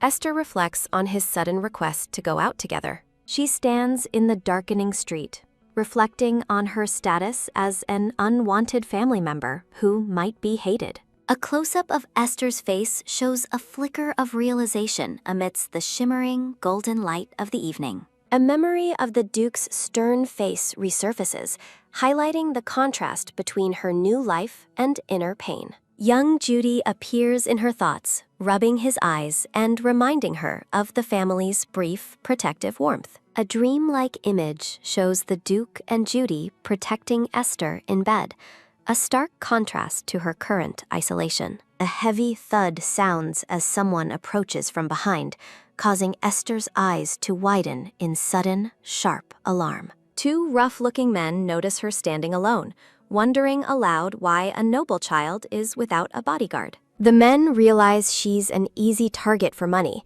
while Esther senses their predatory intentions with a cold gaze. The men loom over her, but Esther shocks them by bluntly asking if they intend to kill her. She stands her ground, explaining that kidnapping would be useless, as she claims to be an unwanted child. With a hollow expression, Esther invites them to end her life, even offering to find a knife herself. Dennis suddenly reappears behind the men, calling out Esther's name and startling the two would-be kidnappers. He approaches, questioning the situation, while the men realize their lucky day has just turned very sour. The two men exchange nervous glances, realizing the noble children are far more fearless and strange than expected. A stylized panel reveals the village's realization that these children bear the striking features of the Duke's family. Dennis moves protectively in front of Esther, his gaze sharp and defiant against the intimidated and whispering villagers.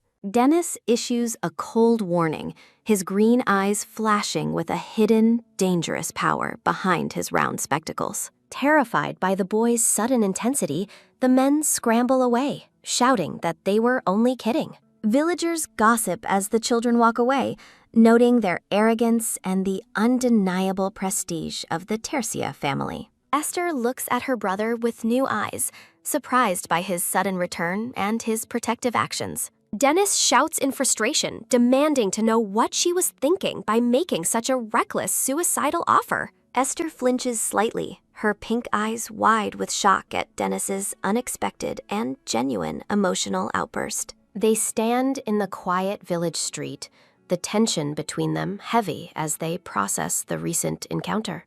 Dennis admits he intentionally left her to test her feelings, his head turned away in a mix of guilt. He explains his curiosity about her true nature, his gaze drifting toward her small silhouette in the distance. Dennis peeks around a corner, admitting he hoped to see the real her during her moment of isolation. Esther stands in the fading light, her eyes closed as she absorbs the complicated truth of her brother's actions. Looking up at him, Esther softly admits she truly thought he hated her, a new understanding blooming. Esther looks on with a dazed and curious expression as she tries to process her brother's unexpected return. Standing alone in the village street, Dennis reflects on Esther's strange behavior and the true nature of her character. Dennis recalls Esther's chilling request for death, struggling to understand how she could speak so hollowly of her life. Turning toward her,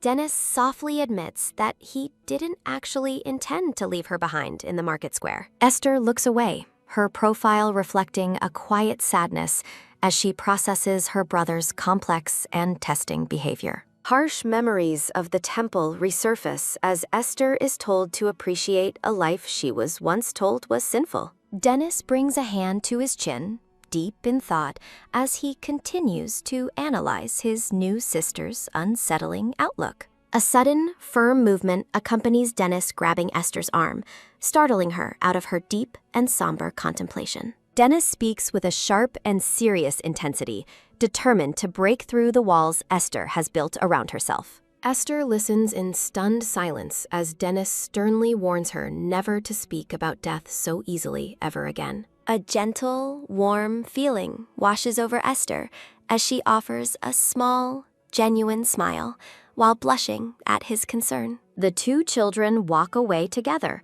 holding hands in a rare moment of sibling connection amidst the quiet village street. Birds chirp over the grand mansion towers as the scene shifts to a bright, clear day at the Tercia estate. The Duke sits at the head of the long dining table, focused on his meal during a formal family dinner. During dinner, Dennis offers a sincere apology for his lack of care, prompting a surprised reaction from his gathered family. The Duke offers a rare, warm smile, telling his son that he deeply appreciates his honesty regarding the day's events. Leaning back, the Duke announces he wants to hear the children's opinions on a new and important matter. Surrounded by festive decorations, the three children look up with wide eyes and curious expressions at their father's request. Judy excitedly suggests a masquerade party, while Dennis yawns, counter-offering a much more boring and academic book discussion instead.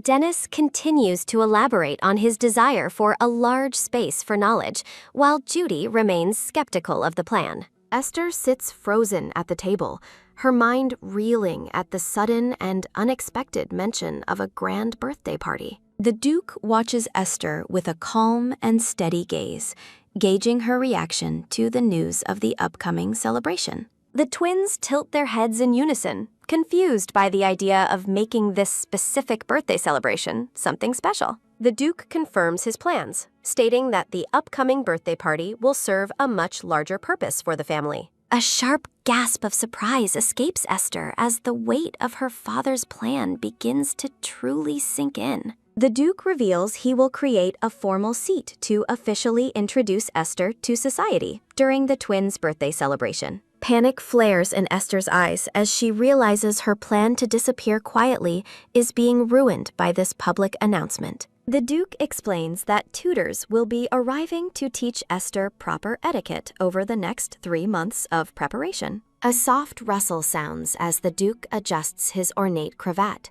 his presence exuding a calm and absolute authority. Shimmering light surrounds Esther as she sits in stunned silence, overwhelmed by the grand future being laid out before her. In the Grand Library, Penn the butler informs the Duke that he has successfully secured the most talented tutors available. Penn presents the records of the genius tutors, noting their prestigious backgrounds and the exclusivity of their current teaching assignments. The Duke listens intently, his expression serious as he reviews the high standards required for Esther's new academic education. Penn reflects on how the Duke never hesitates to spend exorbitant amounts of money on anything related to Esther's welfare. Looking up from his paperwork, the Duke's sharp eyes reflect his unwavering commitment to his daughter's successful integration. The butler reports that the official investigation into the temple found no public records of abuse or student detention. A heavy silence fills the room as the Duke processes the lack of evidence despite Esther's clear and visible trauma. They discuss the girl named Ravian, noting the suspicious discrepancy between official reports and the fearful reactions of the students. A vision of the beautiful, blonde-haired Ravian appears, her red eyes holding a mysterious and perhaps predatory glint. Memories of a small girl entering the temple surface, highlighting the religious path she was forced to walk as a saintess. The Duke contemplates the difficulty of uncovering secret abuse within the temple walls, his expression growing increasingly somber. Penn stands by the window, confirming that despite their best efforts, no physical evidence of abuse was officially documented. The Duke is haunted by the memory of a broken Esther kneeling and begging for the release of death. Staring out at the night sky, the Duke wonders what hidden horrors truly occurred during Esther's time at the temple. Now safe in the mansion, Esther holds a pink crayon, her hair styled in charming, braided buns as she works. A soft scratch sounds as Esther begins to draw, her thoughts drifting back to the cold and restrictive shrine. She recalls a nun's fury as her childhood drawings were torn apart, a cruel reminder of her former life's lack of freedom. A steady, rhythmic scratching sounds as Esther focuses on her paper, finally free to express herself without fear of punishment. Lying comfortably on the floor, Esther smiles warmly as she loses herself in the simple joy of creating something new. A nearby maid watches the scene with a gentle smile, heartened by the sight of the young girl finally finding peace. Esther sits quietly as Dorothy approaches, her surprise evident as the maid's voice reaches her. Dorothy is overwhelmed with shock and delight, discovering that Esther has drawn a stunningly accurate portrait of her. Esther shyly presents the sketches as a gift, thanking Dorothy for her constant support and kindness. Proclaiming it a work of art, Dorothy insists the Grand Duke must see Esther's incredible hidden talent immediately. Esther frantically downplays her skill, haunted by memories of being mocked for her poor drawing at the shrine. Recalling the cruel laughter of other children, Esther is brought back to the present by Dorothy's adamant praise. Dorothy continues to gush over the professional quality of the portrait, while a modest Esther feels completely overrated. Dennis walks through the hall, drawn by Dorothy's loud excitement as the two girls greet him warmly. Pausing for a moment, Dennis looks thoughtful and slightly curious about the commotion he just encountered. Dennis sits on the floor, questioning why Esther calls Judy brother, but has yet to use the title for him. Esther is taken aback by the request, her eyes wide as she considers how to respond to Dennis. A soft blush colors Esther's cheeks as she processes the boy's surprisingly earnest desire for a closer bond. Dennis maintains a serious expression despite the slight pink on his face, waiting for her reaction with bated breath. Shifting the topic, Dennis offers to find books Esther likes, wanting to spend more time getting to know her. Esther reveals she was just drawing, and Dennis leans in to see the work she's been focused on. Observing her sketches, Dennis concludes that she truly enjoys drawing, though Esther remains humble about her hobby. Dennis suddenly asks for a portrait of himself, causing Esther to panic and insist her skills aren't good enough.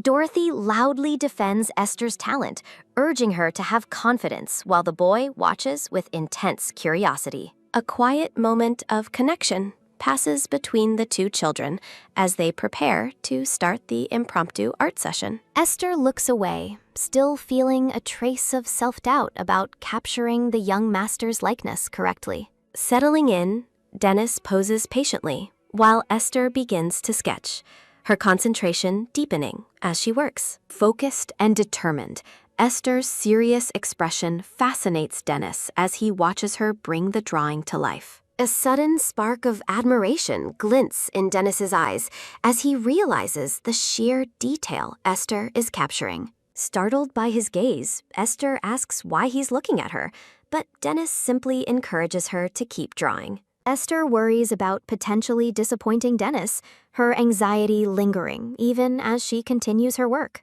Dennis calls out to Esther, breaking her concentration just as she finishes the portrait of him. Looking at the final product, Dennis is ecstatic, loudly praising Esther's talent with shining, starry eyes. Esther is genuinely stunned by his reaction, finding it hard to believe that such a simple skill is impressive. Baffled by her raw talent, Dennis asks if she was taught at the shrine, but Esther confirms she is self-taught.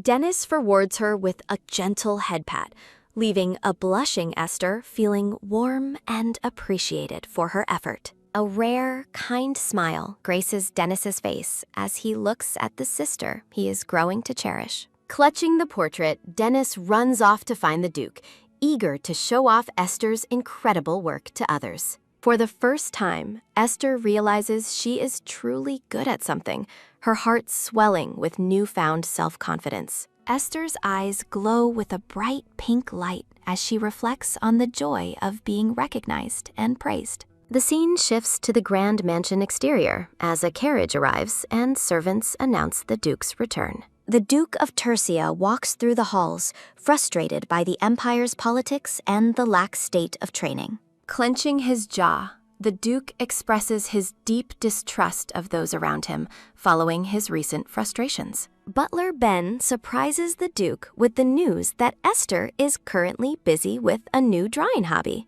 Initially skeptical, the Duke listens as Ben explains that his daughter is actually quite gifted with a pencil. The Duke strokes his chin thoughtfully, intrigued by the idea of his daughter possessing such a creative talent. Surrounded by sunlight and greenery, Esther sits alone in a garden gazebo, focused on her latest drawing. A small, peaceful smile plays on Esther's lips as she enjoys the tranquility of her favorite hobby. Walking through the garden, the Duke spots Esther in the distance and pauses to observe her. The Duke watches his daughter silently, his stern expression softening as he sees her so deeply engrossed. Esther remains unaware of her father's presence, lost in the world she is creating on the paper before her.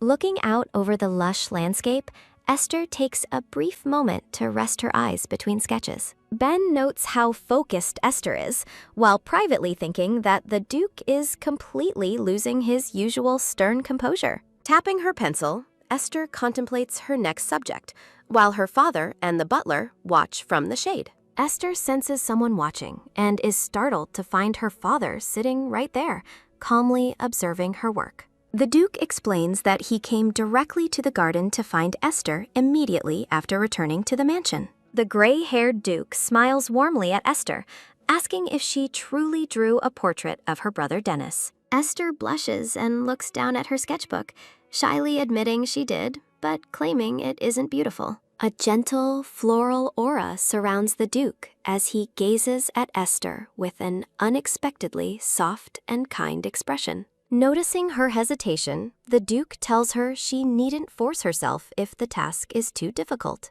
He explains that his office feels empty, expressing a playful desire to hang one of her portraits there. The Duke feigns a heavy sigh, making Esther jump in surprise when he suggests finding a different artist. Memories surface of the Duke previously calling portraits annoying, leaving his servants stunned by his blatant, charming lie. Esther stammers in shock, her pink eyes swirling as she struggles to process her father's sudden, dramatic request. Resting his chin on his hand, the Duke watches her reaction with a faint, amused, and calculated smirk. Esther eventually gives in, softly agreeing to draw the portrait if he is truly okay with her work. Sitting together in the sun-drenched garden, the Duke thanks Esther while a gentle patting sounds on her head.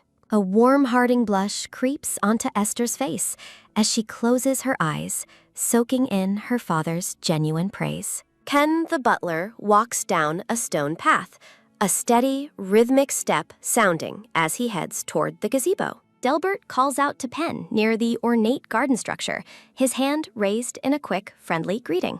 Delbert informs Pen that the Duke is currently busy spending time with Esther, a sharp step sounding nearby. The two remain seated in the peaceful garden, the Duke watching over Esther while she focuses on her art. With a focused expression, Esther works diligently on her sketch, while the Duke observes her with quiet pride. Pen whispers to Delbert, expressing utter shock that the Duke would lie about finding portraits annoying and tedious. A sudden, sharp glare from the Duke's piercing green eyes silences the servants before they can gossip further. Looming like a dark shadow, the Duke issues a cold, silent warning for them to keep their mouths shut. Terrified, the servants immediately change their tone, loudly praising Esther's incredible talent to please their intimidating master. Pen reflects on how strange it is to see the man once feared as a demon acting so differently. The Duke smiles with a soft, genuine affection that contrasts sharply with his reputation as a cold, ruthless ruler. The Duke calls out to Esther, prompting her to look up from her drawing with wide, curious eyes. He leans in close, asking if she would like to receive professional lessons to further develop her drawing skills. Surrounded by visions of music, art, and flowers, Esther listens as he offers her the freedom to learn anything. A small, sincere thank you escapes Esther's lips as she processes the Duke's overwhelming kindness and support. High above the garden gazebo, a sudden, surprised exclamation rings out into the clear, bright blue morning sky. Esther presents her finished work with a worried look, fearing her father might be disappointed by the result. A quick rustle sounds as the Duke takes the paper, his eyes widening in genuine shock at the quality. Looking intently at the sketch, the Duke calls Pen over, while the servants approach with visible, nervous curiosity. He reveals the drawing to the servants, who react with stunned silence at the impressive detail Esther achieved. The Duke proudly displays a masterful sketch of himself, asking the servants if it isn't remarkably good work. Stunned, Pen and Delbert exclaim that Esther is a hidden genius, their eyes wide with disbelief at her talent. The Duke watches Esther thoughtfully, wondering if her time at the shrine influenced her unique and refined style. He declares his daughter a genius, seeking confirmation from the servants, who nod in total, wide-eyed agreement. The Duke decides he will bring this impressive portrait to show off at the upcoming Tercia dinner party. He asks Delbert about the prestigious frame won at the Leuven auction, intending to use it for Esther's art. Delbert informs the Duke that the frame was already claimed by young Master Dennis, causing a brief pause. Holding the paper gently, the Duke looks at the drawing with immense satisfaction and thanks Esther once more. He continues to admire the sketch, his expression softening as he compares it to his own self-image. Esther watches him with a dazed expression, her heart warming at the Duke's evident and sincere appreciation. In a cute, stylized moment, Esther realizes that the Duke is very different from the scary man she feared. Looking back with a peaceful smile, Esther feels a sense of belonging amidst the blooming roses and sunlight. The scene shifts to the grand mansion at night, illuminated by the soft, glowing light of a full moon.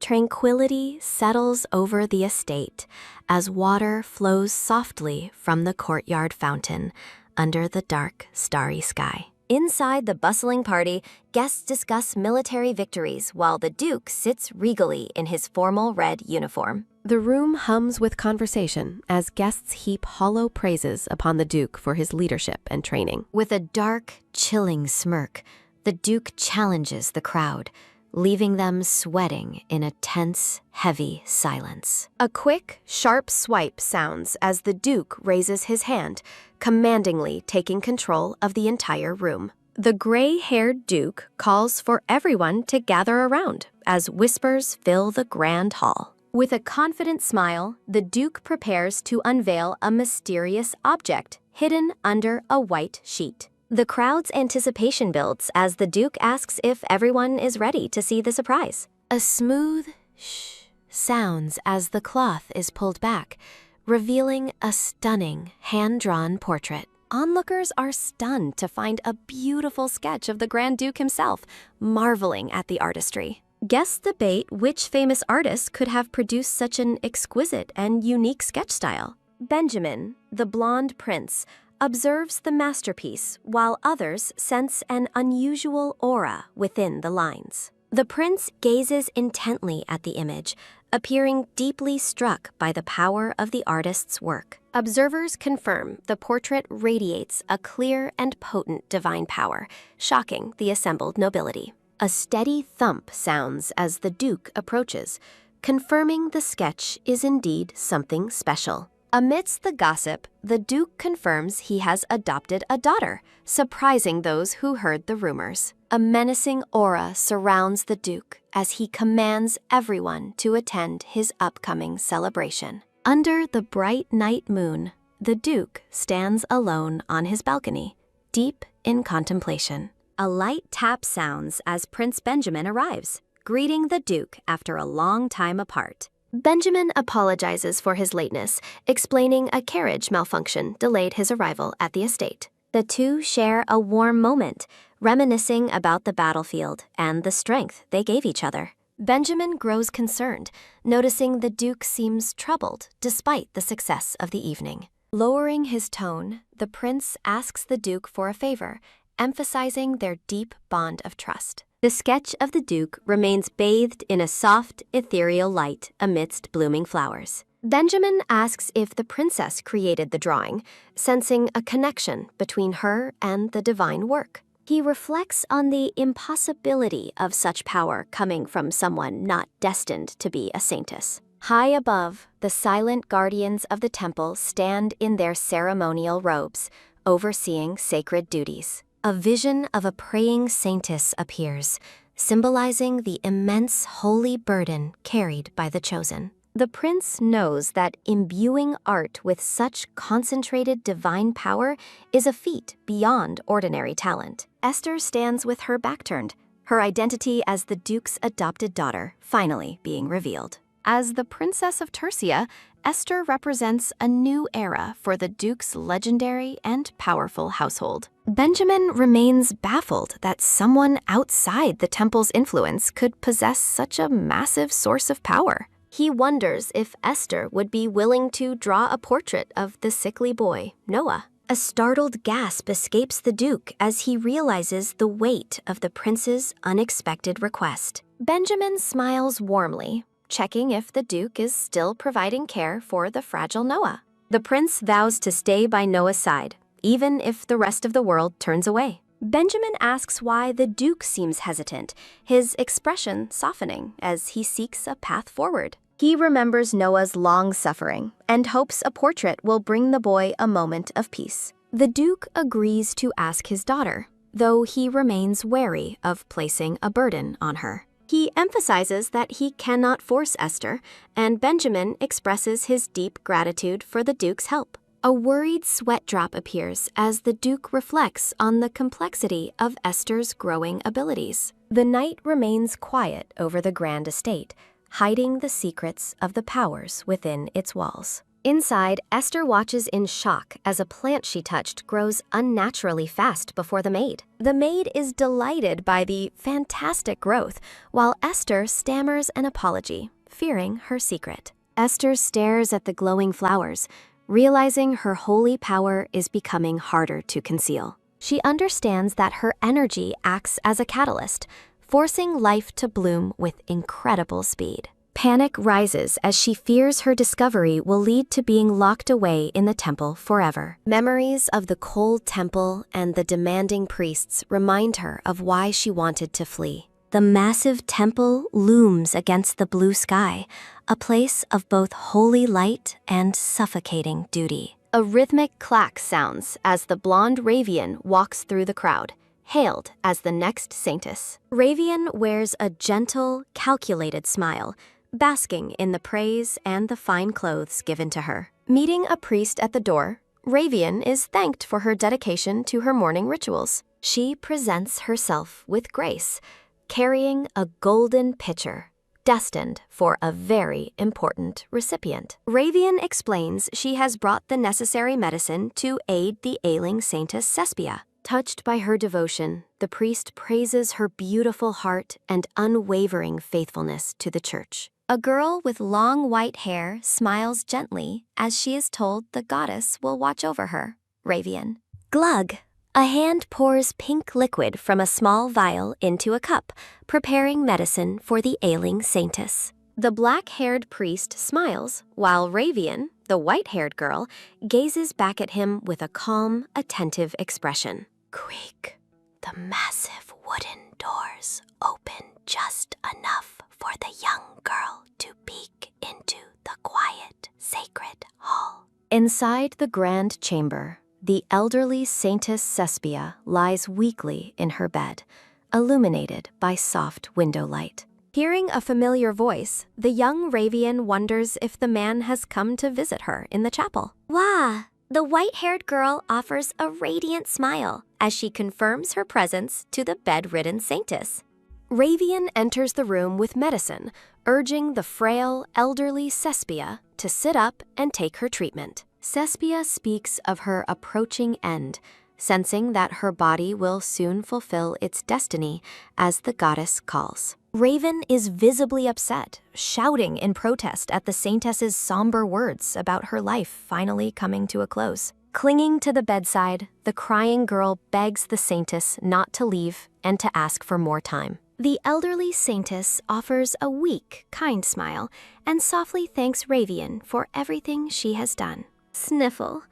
Tears stream down Ravian's face as she weeps, unable to bear the thought of losing her mentor. Standing before the medicine, Ravian looks on with a dark, haunted expression as she prepares for a difficult task. The priest informs Ravian, who now has brown hair, that the special medicine is intended to help the saintess. Ravian is stunned to learn that Duke Brian, her father, was the one who specially provided the medicine. Swish carefully pours the shimmering pink liquid into a golden chalice, following her father's secret arrangement. She reflects that the saintess will soon be more comfortable than she is now, reaching for a final piece. Close-up of Ravian's red eyes reveals her grim conviction that the saintess will soon be next to the goddess. Tap. Ravian places the cup down, her expression hidden as she prepares to serve the final, fatal draft. With a deceptive smile, Ravian encourages the saintess to drink the entire serving of the provided medicine. A dark glint appears in her eyes as Ravian notes that this resolution is necessary, even for her. Back in the present, Dorothy, the blonde maid, looks completely flabbergasted by the young girl's unusual request. Esther asks if she can stay as much as possible, leaving the maid blushing and stammering in agreement. Pitter-patter thanks Dorothy and quickly runs through the grand, sunlit hallway of the estate toward her room. Esther ponders the timing of her awakening, realizing she must prepare for the changes coming in 6 months. Glancing at a potted plant, Esther's attention is captured by the vibrant, blooming hyacinths sitting in her chamber. A golden frame explains that a saintess's divine power has a profound impact on all sentient beings. Esther observes the flowers, knowing hyacinths are the fastest way to measure the progress of her awakening power. A memory surfaces of Esther being harshly scolded at the temple for her inability to bloom flowers in the past. Thump! Heart sinks as she looks at the blooming hyacinths, realizing her powers are manifesting much too early. Out in the garden, the gardener is absolutely shocked to see the entire flower field suddenly bursting into bloom. The staff gathers in confusion, marveling at the impossible sight of so many hyacinths blossoming all at once. Hiding behind a tree, Esther sweats as she overhears the gardener's frantic questions about the sudden floral explosion. Thud. Esther slumps against the bark in a panic, terrified that her rapid awakening will ruin her plans. She realizes she will fully awaken as a saintess within months, forcing her to hasten her time to leave. Seeing the Archduke and his aide nearby, Esther resolves to escape before the temple can find her. Shh! The Archduke's aide gestures for silence while Esther huddles behind the tree, her face clouded with worry. Peeking out with wide pink eyes, Esther watches the men with a mixture of fear and growing attachment. Esther scolds herself for letting her heart weaken, reminding herself that she wasn't brought here to play games. Pat! A sudden hand on her forehead makes Esther freeze as the Archduke asks what is on her mind. The tall Archduke kneels beside her, warning the small girl to be careful in a soft, protective voice. He tells her she'll get hurt if she's not careful, his gaze filled with a warmth she never expected. Step. The Archduke walks away toward the mansion, casually asking his staff if anything unusual has occurred. Esther remains dazed, her face flushed as she touches the spot on her forehead where his hand rested. In a cute chibi panel, the Archduke frets over potential scars, while Esther insists the bump doesn't hurt. Esther watches him go, her wide eyes shimmering with confusion and a newfound sense of security. The Archduke looks pensive as he realizes just how much he has come to care for the girl's safety. Snap! That she got hurt. The Archduke wonders if he should simply cut down the tree she hit. Gardeners marvel at the impossible sight of the hyacinths blooming with sudden, radiant energy. Startled by the Archduke's sudden presence, Esther stammers nervously while trying to hide her growing panic. With a warm, reassuring smile, the Archduke suggests they move to a more private location to talk. Still slightly dazed, Esther nods in agreement, following the man away from the prying eyes of the staff. A gentle chirping of birds fills the air as the scene shifts to a quiet, sun-drenched gazebo. Sitting across from each other at a grand marble table, an expectant silence settles between the pair. Resting his chin on his hand, the Archduke gazes at Esther with a look of calm, curious intrigue. Esther's internal panic spikes as the Archduke mentions that hyacinths are known to respond to divine power. Flushed and trembling, the young girl desperately searches for a way to explain the sudden floral explosion. Sensing her hesitation, the Archduke leans in slightly, waiting for her to find her words. The two remain seated in the peaceful garden, though the tension in Esther's posture remains high. Esther's eyes widen in surprise as the Archduke suddenly asks her for a significant favor. He pauses for a moment, his expression turning slightly sheepish as he struggles to voice his request. A vision of a secluded cabin appears as the narrator explains the political dangers surrounding Noah's sanctuary. Rubbing his face in frustration, the Archduke grumbles about how difficult it is to refuse his aide, Benjamin. Relenting with a sigh, the man officially agrees to proceed with the plan, despite his lingering reservations. Esther tilts her head in confusion, wondering if he truly needs a portrait drawn by her. Looking adorable in her blue and white dress, Esther gazes up at him with a mixture of hope and curiosity. A sudden, gentle hand reaches out to pat the young girl's head, surprising her with the warmth. The Archduke smiles softly while patting her, a gesture that provides Esther with a rare sense of safety. Surrounded by white daisies, Esther feels a quiet comfort she never thought she would find in this world. Breaking the silence, Esther addresses the Grand Duke with a new, determined light in her pink eyes. She looks back toward the grand mansion, her expression pensive as she prepares for the task ahead. Her heart flutters with a mix of anxiety and excitement as she asks if the arrangement is still okay. A heavy carriage rumbles through a lush green forest, its wheels crunching loudly over the uneven dirt path. With a soft thud, Esther steps down from the carriage onto the forest floor, feeling the cool breeze. Dressed in a wide sun hat and carrying a small suitcase, Esther stands ready to begin her journey. A voice from the carriage informs her that a cabin lies just a short walk down the road. Crunch! Her small shoes step through the foliage as Esther walks alone into the depths of the woods. She stops in her tracks, blinking in surprise as she spots a structure hidden among the trees. Clack! The door swings open, and Esther steps into a room filled with drifting dust and golden light. She realizes with a start that this must be the sanctuary the Archduke was referring to. Shimmering particles of light dance across the stone floor as she cautiously explores the quiet interior. The room is filled with jars and supplies, appearing lived in, yet eerily silent in the late afternoon glow. Esther reflects on the sanctuary's remote location, realizing it is far from the reach of common society. A somber thought crosses her mind regarding the temple's suffocating control over all holy places in the empire. Step!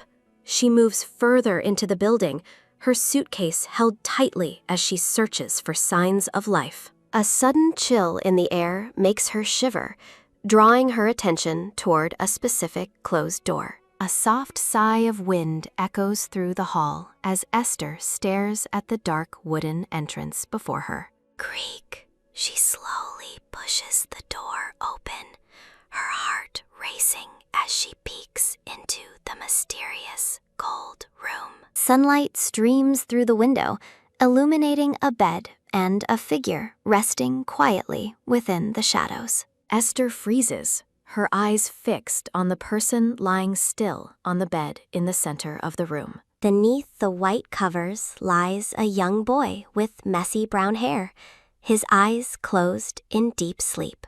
Approaching the bedside, Esther looks down at the sleeping boy with a look of intense, growing curiosity. A close-up of her wide pink eye reveals her shock as she begins to notice something familiar. The boy remains motionless, his face peaceful, as he is surrounded by a faint floral essence. Standing over him, Esther's expression softens, though a flicker of recognition begins to dawn on her face. The scene highlights the contrast between the vibrant, living girl and the pale, slumbering boy in her presence. A flash of intuition strikes her as Esther thinks to herself that she has seen him somewhere before. Recognition finally takes hold as she realizes the identity of the boy lying in this secret forest sanctuary. The young boy with messy brown hair remains fast asleep, his face looking peaceful in the sunlit room. Esther realizes she only has 2 hours left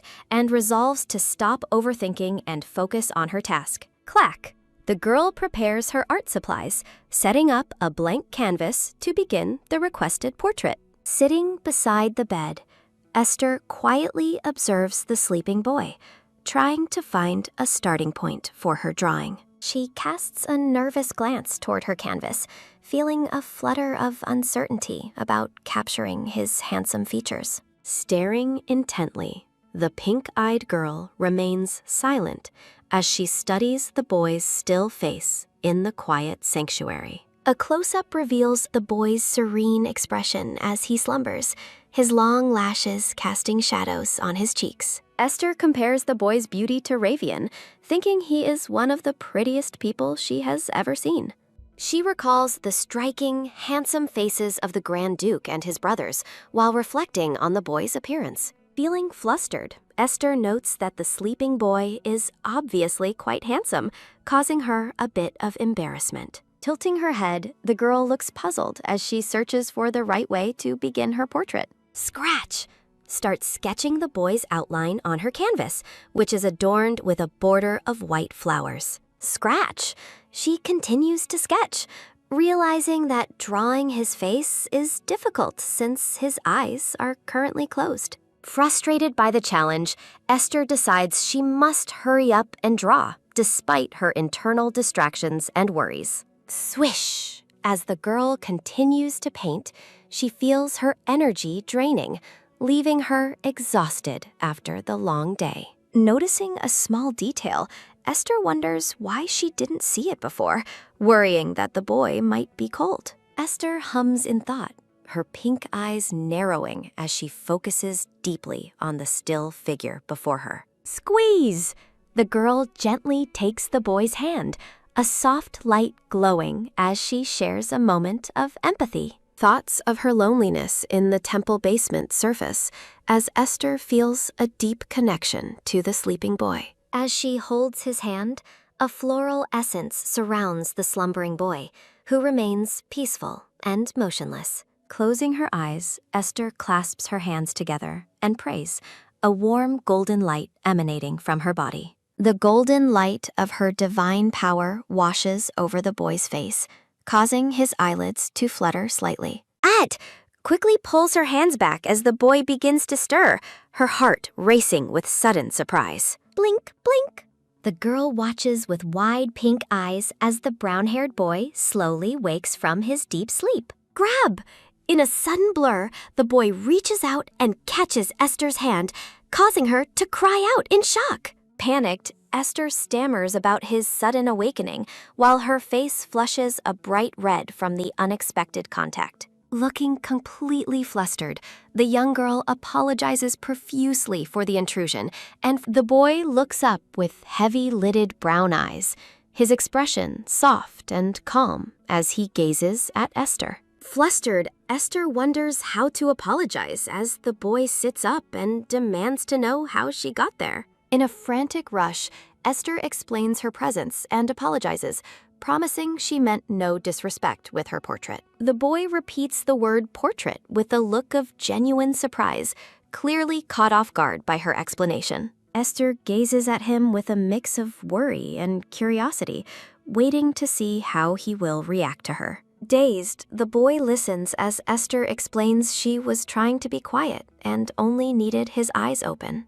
Flushed with embarrassment, the girl introduces herself as Esther, while her gaze darts away from the boy's intense look. The boy's lips part as he whispers her name, a spark of recognition appearing in his brown eyes. A warm, gentle smile spreads across the boy's face as he looks at Esther with newfound affection and kindness. Confused by his reaction, Esther asks if he's dreaming, while the boy realizes that she truly is real. Clasp.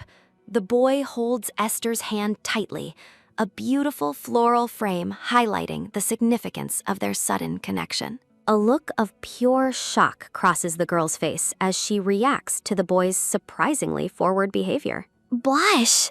The boy holds Esther's hand even tighter, leaving the girl completely baffled and flustered by his warmth. Esther says she will leave after drawing his eyes, prompting the boy to ask her why she must go. Looking down on the scene, an expectant silence fills the room as the two children remain hand in hand. Esther turns to the boy, who asks for confirmation that the portrait will be done once his eyes are drawn. With a sudden, mischievous smile, the boy leans in close to the girl, leaving Esther completely speechless and shocked. Flushed and dizzy, Esther stares wide-eyed as the boy encourages her to finish her portrait right then and there. Closing his eyes with a serene smile, the boy enjoys the soft atmosphere while flowers bloom all around them. In a cute chibi panel, Esther realizes she's being teased and resolves to finish her task properly next time.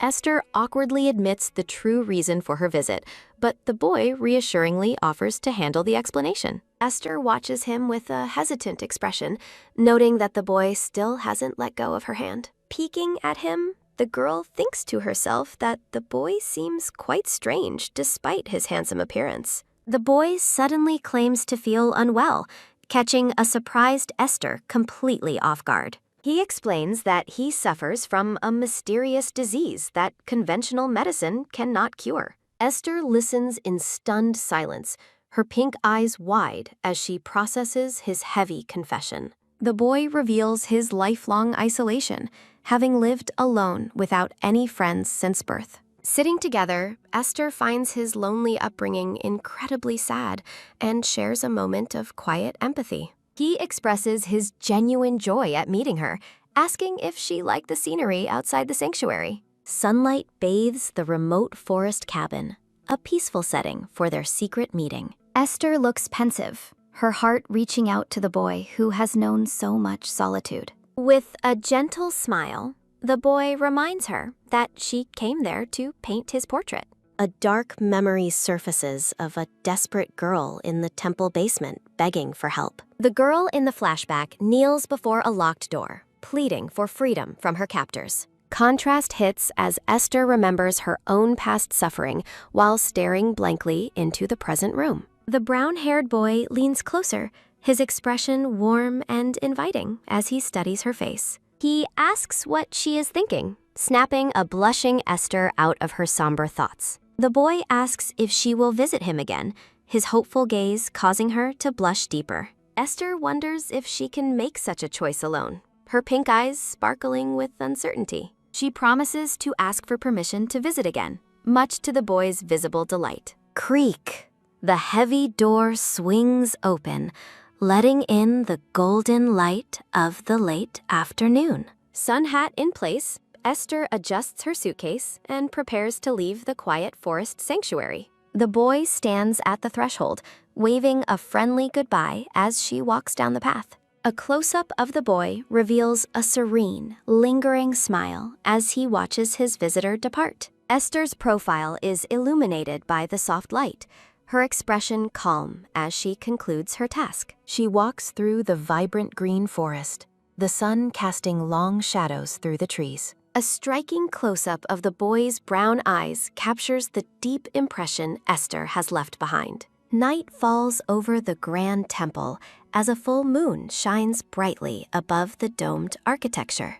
Clack, clack. Ravian, the white-haired girl with red eyes, walks through the halls with a priest. Ravian peeks through a heavy door, greeting the resident saintess with a polite and practiced smile. Her intense red eyes narrow slightly as she observes the room, feeling a shift in the air. An elderly woman with long white hair stands before large windows, bathed in celestial light. Saintess Cespia's eyes glow with divine power as a sudden, shocking vision takes hold of her. Ravian freezes in shock upon seeing Cespia awake and standing after her long, poisoned slumber. A grim thought recalls that Cespia was nearly a soulless corpse before this miraculous recovery. Cespia declares that a new presence has manifested, her face illuminated by an inner light. Ravian's red eyes widen in disbelief as she hears the prophecy regarding the next saintess.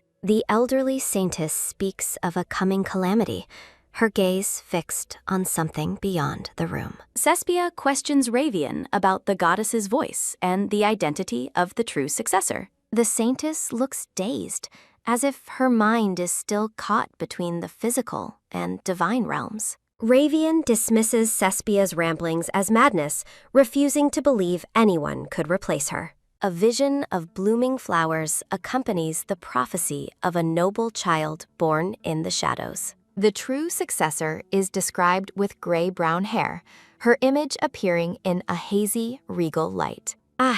Ravian's face tightens with suspicion and dread as the details of the vision are revealed. Cespia remains in her trance, her white hair shimmering under the intense moonlight. Snapping back to reality, Cespia asks what she said, while Ravian presses her for more information. Ravian questions if the next saintess truly has gray-brown hair and rosy eyes, hiding her anxiety. Cespia tries to brush it off as sleep-talking, but Ravian senses a dangerous truth in her words. The elderly woman prepares to return to her rest, mentioning the rare cycle of saintess births. Standing alone, Ravian broods over the possibility of a rival born to a high-ranking family. Her red eyes burn with a cold intensity as she vows to remain the only saintess. The question of the successor's identity lingers in the air, creating a sense of impending conflict. Ravian recalls being told she was born for this role, strengthening her resolve to protect her status. A man places his hands on young Ravian's shoulders, questioning if she ever considers a different life path. Looking out the window, the man reminds the white-haired girl that her destiny is to become a saintess. With a bright, determined smile, young Ravian vows to fulfill her duty and become the next saintess. Under the glow of a full moon, the quiet temple stands tall, its architectural details bathed in cool light. Now grown, Ravian stands before a massive wooden door, her presence small against the temple's imposing interior.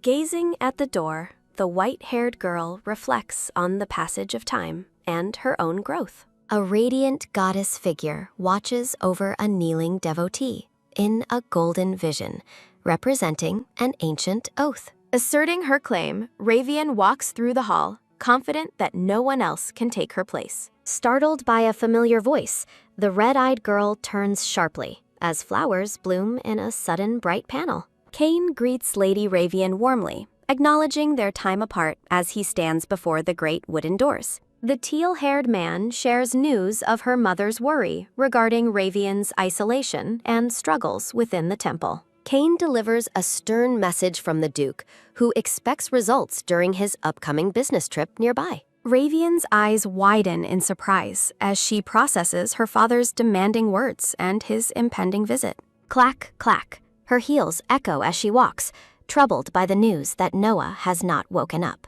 Cain explains that the deteriorating relationship between the crown and the temple has negatively impacted the situation. Ravian realizes the priests abandoned their duties toward Noah, whose image appears behind her like a distant memory. Dire warnings reveal that Noah's survival depends entirely on regular infusions of powerful spirit energy from high priests.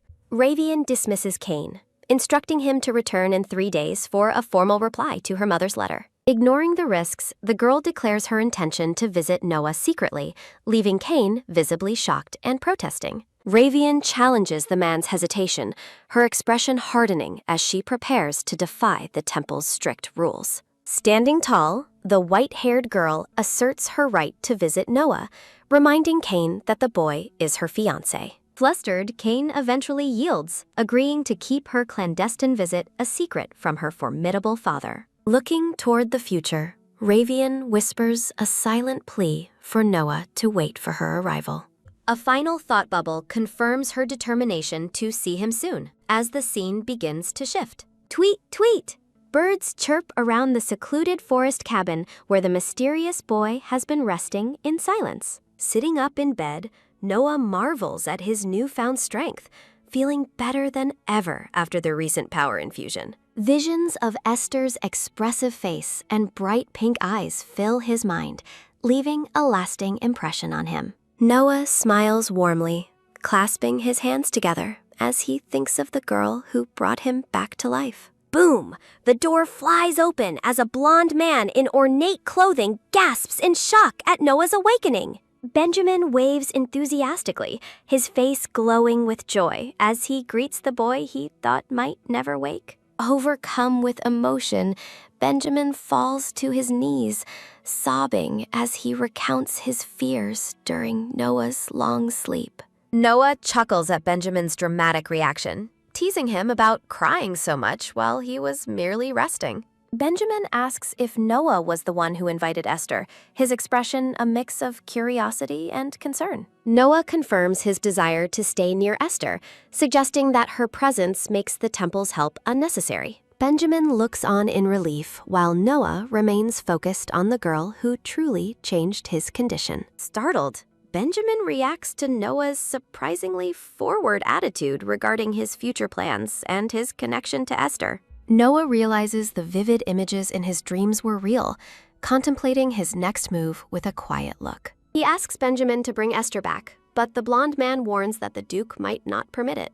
In a cute chibi panel, Noah worries about Esther's personality, while Benjamin mentions an urgent message from Ravian. Noah's expression turns serious and cold at the mention of the white-haired girl and her persistent bond. Decisive action is taken as Noah orders a telegram sent to the Grand Duke of Tercia to retrieve Esther. Looking through rose-covered thorns, Noah resolves to end his hollow relationship with Ravian once and for all. He envisions cutting ties with his fiancée to finally be free to seek out the girl he truly desires. A determined vow appears against a dark background, echoing Noah's resolution to find his way back to Esther. The scene shifts to the grand architecture of a prestigious academy, its blue roof towers reaching toward the sky. Tap, tap. Two men walk down a lavishly carpeted hall discussing young Master Judy's arrival at fencing camp. A handsome man with a sharp gaze smiles confidently, certain that Judy will excel regardless of the environment. The conversation turns toward a new teacher as the two men continue their walk through the gilded hallway. The brown-haired companion notes that the Duke becomes remarkably animated whenever the topic of Esther is brought up. The Duke listens intently, his expression unreadable, as they finalize the arrangements for the girl's education and safety. The gray-haired Duke watches Esther from the doorway, wondering what thoughts are currently occupying his daughter's mind. Sitting alone in the bright room, a dazed moment takes hold of Esther as she lost in pensive silence. Looking down from a high vantage point, Esther reflects on how a certain boy has remained on her mind. Resting her face in her hands, Esther blushes deeply while wondering if she could truly ever become his friend. A sudden, heavy thud sounds as the Duke calls her name, jolting Esther out of her deep, romantic daydream. The Duke approaches with his butler, asking to sit beside Esther to share some promising news about her education. Esther tilts her head in curiosity, her large pink eyes wide with surprise at her father's sudden, gentle request. Settling onto the sofa, the Duke introduces the idea of a young but highly capable teacher for the children. Deeply moved, Esther reflects on how no one has ever gone to such lengths to care for her before. A soft floral aura surrounds the Duke as he smiles warmly, expressing his sincere hope for her future success. A dramatic ta-da sounds as the gray-haired Dennis appears, looking stern and serious as he prepared for the meeting. Esther watches her brother with a curious gaze, while the Duke notes the children's visible excitement for the day. The sofa creaks under the Duke's nervous tension, prompting the butler to worry about the furniture's structural integrity. From across the grand room, Dennis shocks everyone by requesting to join Esther's specialized lessons, despite his usual preferences.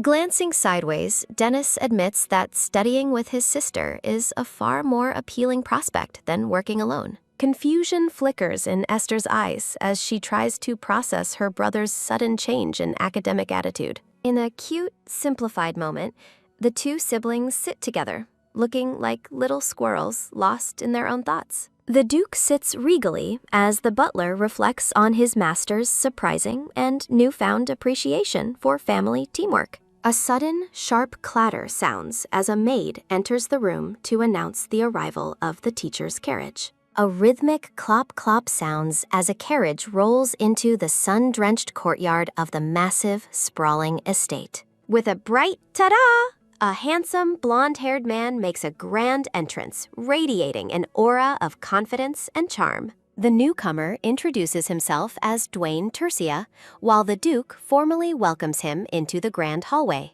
The Duke presents his children to the teacher, formally entrusting their education to Dwayne's prestigious and capable hands. Shyly, Esther introduces herself alongside Dennis, who mentions his twin brother Judy is currently away at the academy. A charming smile spreads across Dwayne's face as he takes in the sight of his new, bright-eyed students. Esther is immediately impressed, sensing that her new teacher is a truly incredible and kind-hearted person. Dwayne outlines his plan for a trial lesson, followed by a formal discussion regarding the terms of his contract. With a firm, decisive nod, the Duke agrees to begin the academic session immediately in the mansion's library. Dwayne kindly offers to lead the children toward the classroom, beginning their first day of official education together. A steady, rhythmic step sounds as the group walks through the mansion, the Duke following closely behind the children. They pass through a grand corridor,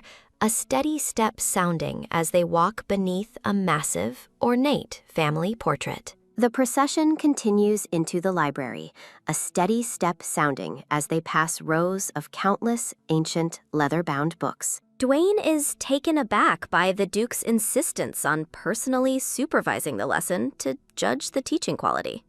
The Duke stands firm with crossed arms, arguing that as a father, he must witness the lecture firsthand. Seeing the Duke's protective stance, Dwayne realizes just how deeply the man truly cares for his children's well-being. Dennis asks to join the lecture as well, receiving an enthusiastic and welcoming response from the blonde teacher. The lesson begins in the sun-drenched library, with Dwayne presenting the curriculum to his attentive and curious young audience. Watching from the shadows, the Duke smiles proudly as he observes his children engaging with their new educational path. Dennis leans in to help his sister, explaining a difficult point while Esther listens with focused and grateful attention. Dipping her quill, Esther finds herself completely immersed in a history lesson that feels more interesting than ever before. A soft scratch sounds as Esther writes, marveling at the simple, profound joy of discovering new knowledge. Dwayne passionately discusses the empire's origins and the 4 great families that built its prestigious and long-standing foundation. A sudden realization strikes Dwayne, causing him to pause briefly as he looks toward his eager young students. In a playful meta moment, the twins stare out at the reader, looking like identical copies of academic focus. Dwayne announces the end of the first lesson, leaving Esther looking visibly disappointed that the learning has stopped. Esther stares up with wide, sparkling eyes, clearly hungry for more of the fascinating information Dwayne provided. Seeing the children's eagerness, the Duke and his butler share a pleased and satisfied look at the successful start. From outside the library window, the teacher's voice carries through the leaves as he continues the afternoon's lecture. At the entrance, the butler greets a returning guest, welcoming young Master Judy back home to the estate. The gray-haired Judy grins broadly, excited to be back after only a month away from his beloved family. Conversation shifts to the Academy's fencing camp as voices discuss a student's impressive growth and spirit. The butler walks through the grounds with young Master Judy, confirming that the rest of the family is well. While the butler notes Judy's physical maturity, the gray-haired boy resolves to handle an errand before returning home. A shadow falls over Judy's face as he mentions a debt to pay, his eyes narrowing with cold determination. Judy shouts in disbelief upon hearing of Sebastian's recent actions, frustrated that the news reached him so late. The maid reports Sebastian's mistreatment of Esther, prompting Judy to demand every detail of the boy's behavior. Simmering with rage, Judy stares into the distance as a chilling aura begins to radiate from his small frame. He vows to punish the one who dared to call his sister inferior, his protective instincts completely taking over. Judy kicks open the door to a common room, demanding to know where that brat Sebastian is hiding. A group of students watches in confusion as a brown-haired boy confronts Judy, mistaking him for a mere follower. Judy's gaze turns sharp and dangerous as he warns the boys to answer his questions while his anger peaks. Deep in the woods, the scene shifts to a large, neglected wooden mansion where the boys have been congregating. Inside the dusty hall, Judy stands before a group of cowed children, his presence immediately dominating the room. Sebastian, a chubby boy in a red bow tie, looks on in shock as he realizes Judy has returned early. Wah! Panicked shouts erupt as Judy drags one of the boys across the floor, demanding Sebastian show himself. Whew. A menacing smile plays on Judy's lips as he finally corners his target, enjoying the boy's visible terror. Judy asks if Sebastian was the one who bullied his sister, causing the chubby boy to tremble in fear. In a comical moment, Sebastian and his cohorts look thoroughly defeated, sporting bandages from Judy's swift disciplinary actions. Sitting regally, Judy scolds the group for hiding in an abandoned mansion and causing trouble in his absence. Sebastian flinches as Judy brings up the insults directed at Esther, the weight of his mistakes finally setting in. Humiliated and sweating, Sebastian curses Judy under his breath, unable to believe he is being treated this way. The chubby boy tries to defend his insults, but his voice falters under Judy's intense and unforgiving gaze. Judy argues that Esther's nobility is evident in her features, unlike Sebastian's, and refuses to let her be belittled. A vein of anger throbs on Judy's forehead as his patience with Sebastian's excuses completely evaporates. Sebastian mumbles while holding a heavy punishment pose as Judy demands he repeat his insults to his face. Judy questions if Sebastian feels physical pain, using it as a lesson for the emotional pain he caused Esther. He sternly explains that words can wound just as deeply as blows, forcing the bully to reflect on his cruelty. Looking away, Judy feels a pang of guilt as he recalls a time when he also failed to understand. His eyes soften with a lingering regret, the memory of his past behavior toward his sister still haunting him. A flashback reveals Sebastian's mocking face and Esther's silent suffering, her heart breaking under the weight of his words. The memory shows Sebastian roughly grabbing Esther's arm, highlighting the insults she was forced to endure in silence. Past Judy watches from the shadows, his expression pained as he realizes the extent of his sister's distress. Young Esther blushes and looks away in the memory, her eyes filled with tears from the constant harassment. Sitting by her bedside as she sleeps, young Judy offers a quiet apology to Esther for his own negligence. Snapping back to the present, Judy demands that Sebastian offer Esther a sincere and proper apology for his actions. Sebastian cries out in protest, his pride still preventing him from admitting he was wrong to the girl. A dark, heavy pressure fills the room as Judy's power flares, forcing a terrified Sebastian to finally submit. Stretching his arms, Judy feels a sense of accomplishment now that he has settled the score for his sister. Ah, right. In the mansion library, Esther pauses her studies, suddenly remembering a task she left unfinished. Gazing out the window, she worries about how to approach the Duke for permission to visit her new friend. Esther's pink eyes sparkle with longing as she wonders when she will be able to see the boy again.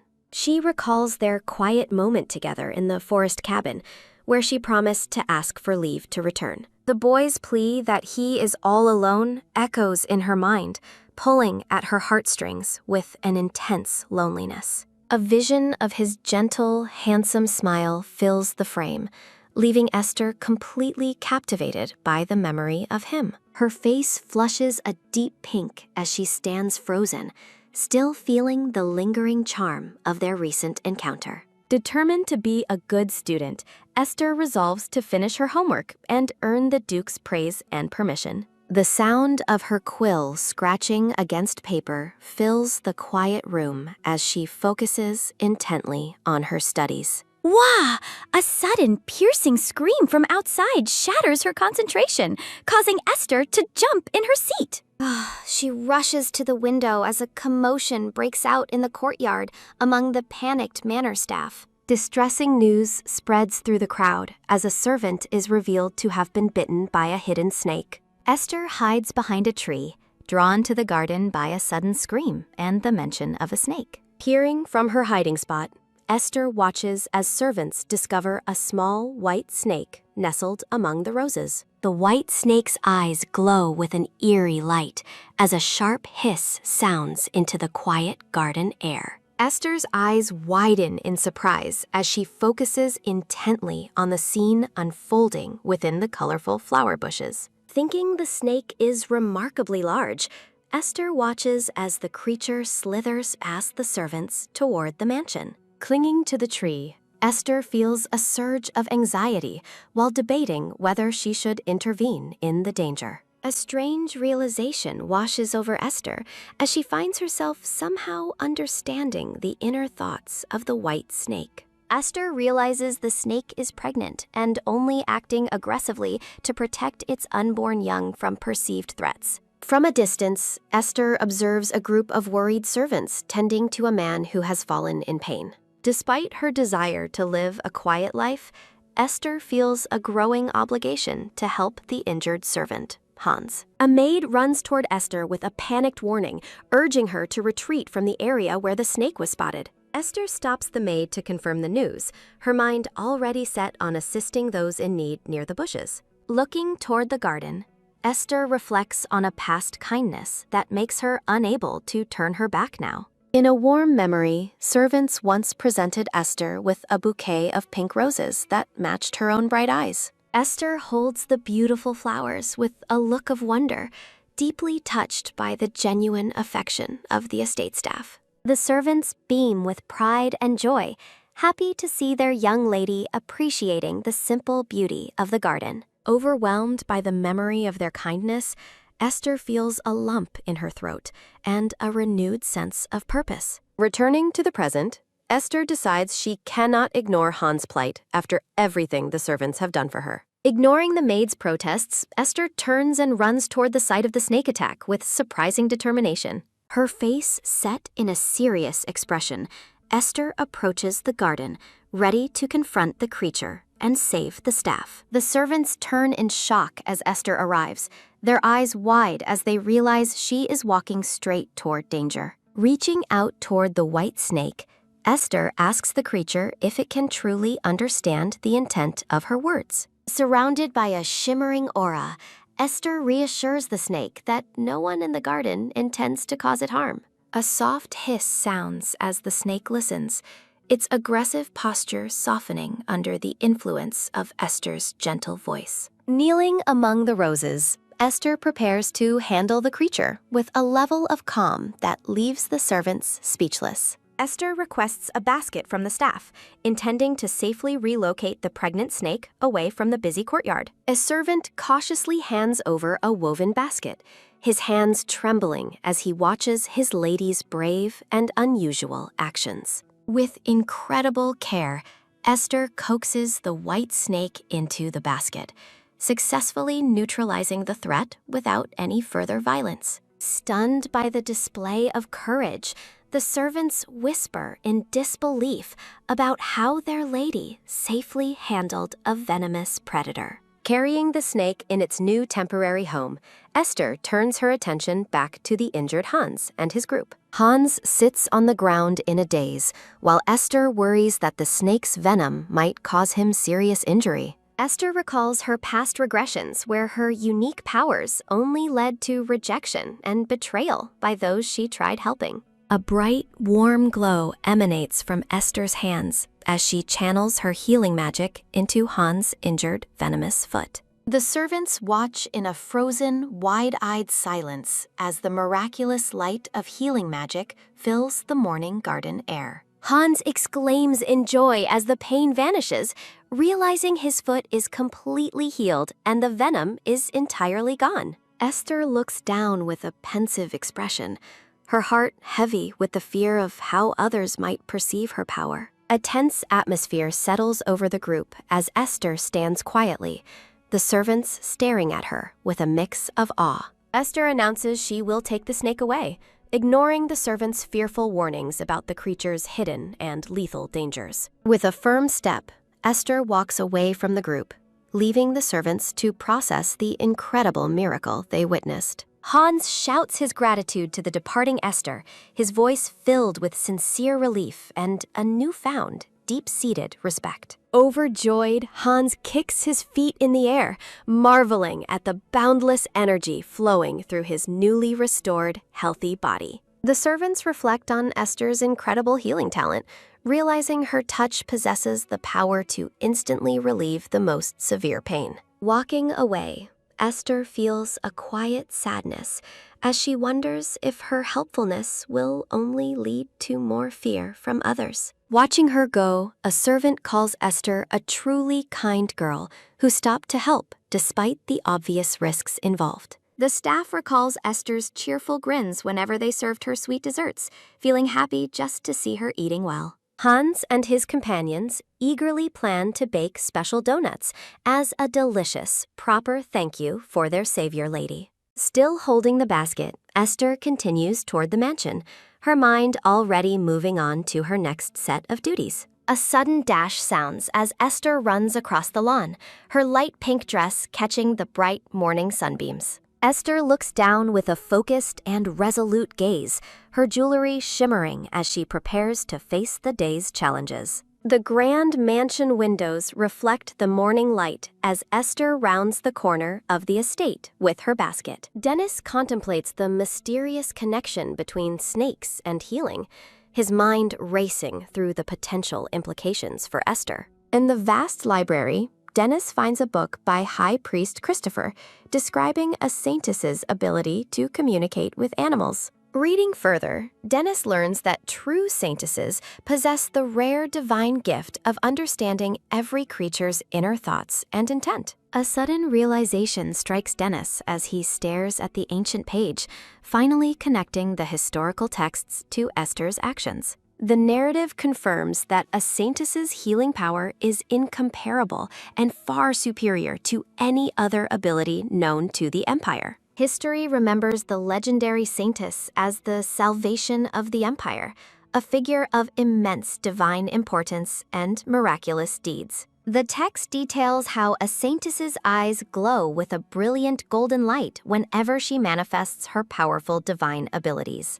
Dennis confirms his suspicions with a determined look, realizing his observations of Esther's unique traits were not a mistake. Recalling Esther's glowing eyes during the healing, Dennis is now certain his sister is the saintess spoken of in history. He wonders if his father adopted Esther, knowing her true identity, as a sudden creak sounds from his desk chair. Dennis reflects on the current saintess, Cespia, noting that history has never recorded two female saints in the same generation. Resting his hand on the book, he realizes the temple would never have allowed the adoption if they knew her nature. Anxiety grips Dennis as he worries the temple might take Esther away if they ever discover her hidden divine power. An image of Esther highlights her innocent beauty, unaware of the heavy, secret destiny her brother has just uncovered. A sharp thud sounds as Dennis closes the book, resolving to keep Esther's secret safe from the world's prying eyes.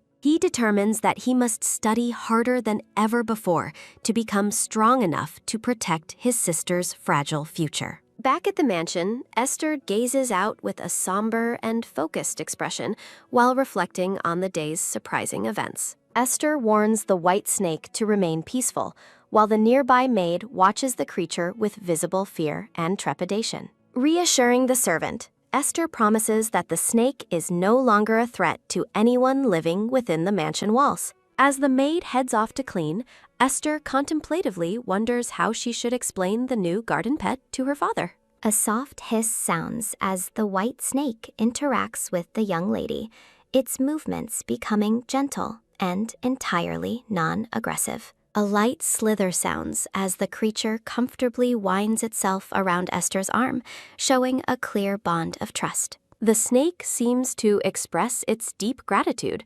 coiling peacefully while Esther looks on with a kind and patient smile. Esther asks the creature if everything is all right, receiving a calm and steady gaze from the magical white snake. A gentle rustle sounds as Esther handles the snake, demonstrating her unique and natural ability to soothe wild animals. She reflects that while its power hasn't fully awakened, she feels perfectly fine and safe in the snake's quiet company. Exhausted from channeling her holy magic, Esther lets out a wide yawn as her eyes droop with sudden, heavy sleepiness. A quick dash sounds as the maid rushes back, panicked that she left her lady alone with the dangerous predator. Stopping in her tracks, the maid stares with wide eyes at the unexpected and peaceful scene unfolding before her. Esther lies fast asleep on the rug, curled up peacefully next to the coiled and resting white snake.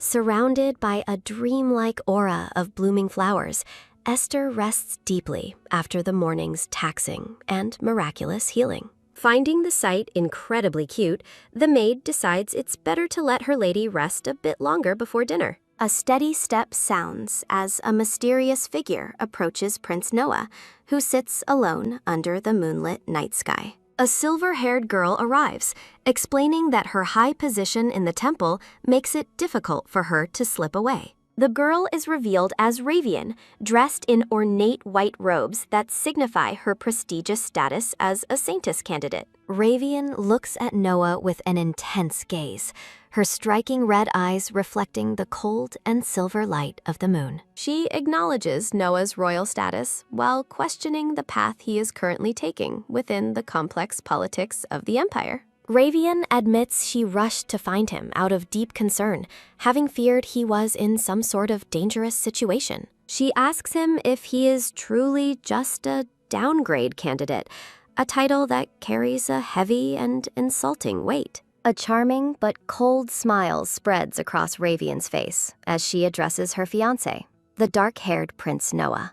Noah remains silent, his expression hidden in the blue shadows of the night as he listens to her bold claims. Noah acknowledges that Ravian is the officially chosen successor saintess and his intended fiancé within the Austin Empire. Ravian confirms her divine lineage from House Breon, a family the goddess promised would always produce a future saintess. She is pleased that Noah remembers her so clearly, her confidence radiating as she speaks of her inevitable destiny. A glowing blue silhouette illustrates the heavy status and temple responsibilities Ravian was born to uphold as a saintess. Ravian proudly declares that no one in the entire empire is more suitable for the divine title than herself. Noah admits he admires her strength, yet his gaze remains guarded and distant during their tense moonlit confrontation. A soft slide sounds as Noah moves his hand, warning Ravian that greed for things not hers leads to regret.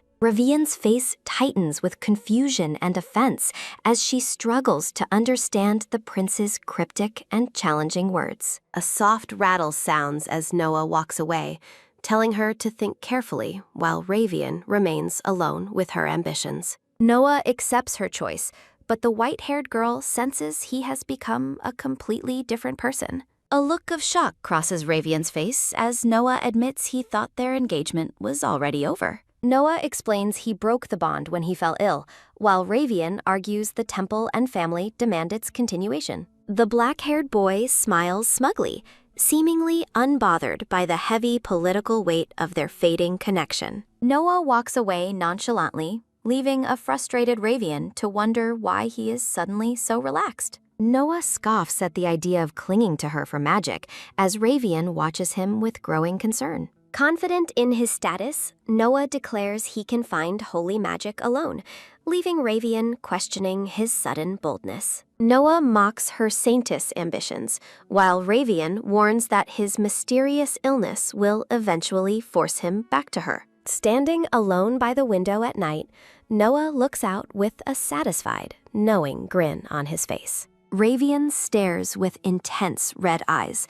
as the black-haired boy challenges her certainty about the future. A vision of a woman with long, flowing brown hair appears, representing the steadfastness of the distant land. The scene focuses on the vibrant, pinkish-red eye of the white-haired girl as she contemplates the shift. Moonlight bathes the Grand Tertia Manor as the scene shifts to the restless energy within its majestic walls. Judy is shocked to hear rumors about a snake and immediately worries for his sister's safety. The butler explains Esther handled the situation, but the blue-haired boy reacts with a panicked, loud shout. Overwhelmed with concern, Judy demands to know why no one protected her from such a dangerous creature. Thoughts drift to Esther's evening routine as the boy learns she fell asleep shortly after reading. Determined not to wake her, Judy decides to check on his sister personally, despite the late hour. Running through the halls, Judy regrets his late arrival while worrying about the danger Esther faced alone. Quietly peeking through the door, the blue-haired boy hopes to find his sister resting. Judy suddenly stops in his tracks, his expression shifting from curiosity to utter confusion at the sight. In the moonlit room, he finds Esther huddled on the cold floor instead of her comfortable bed.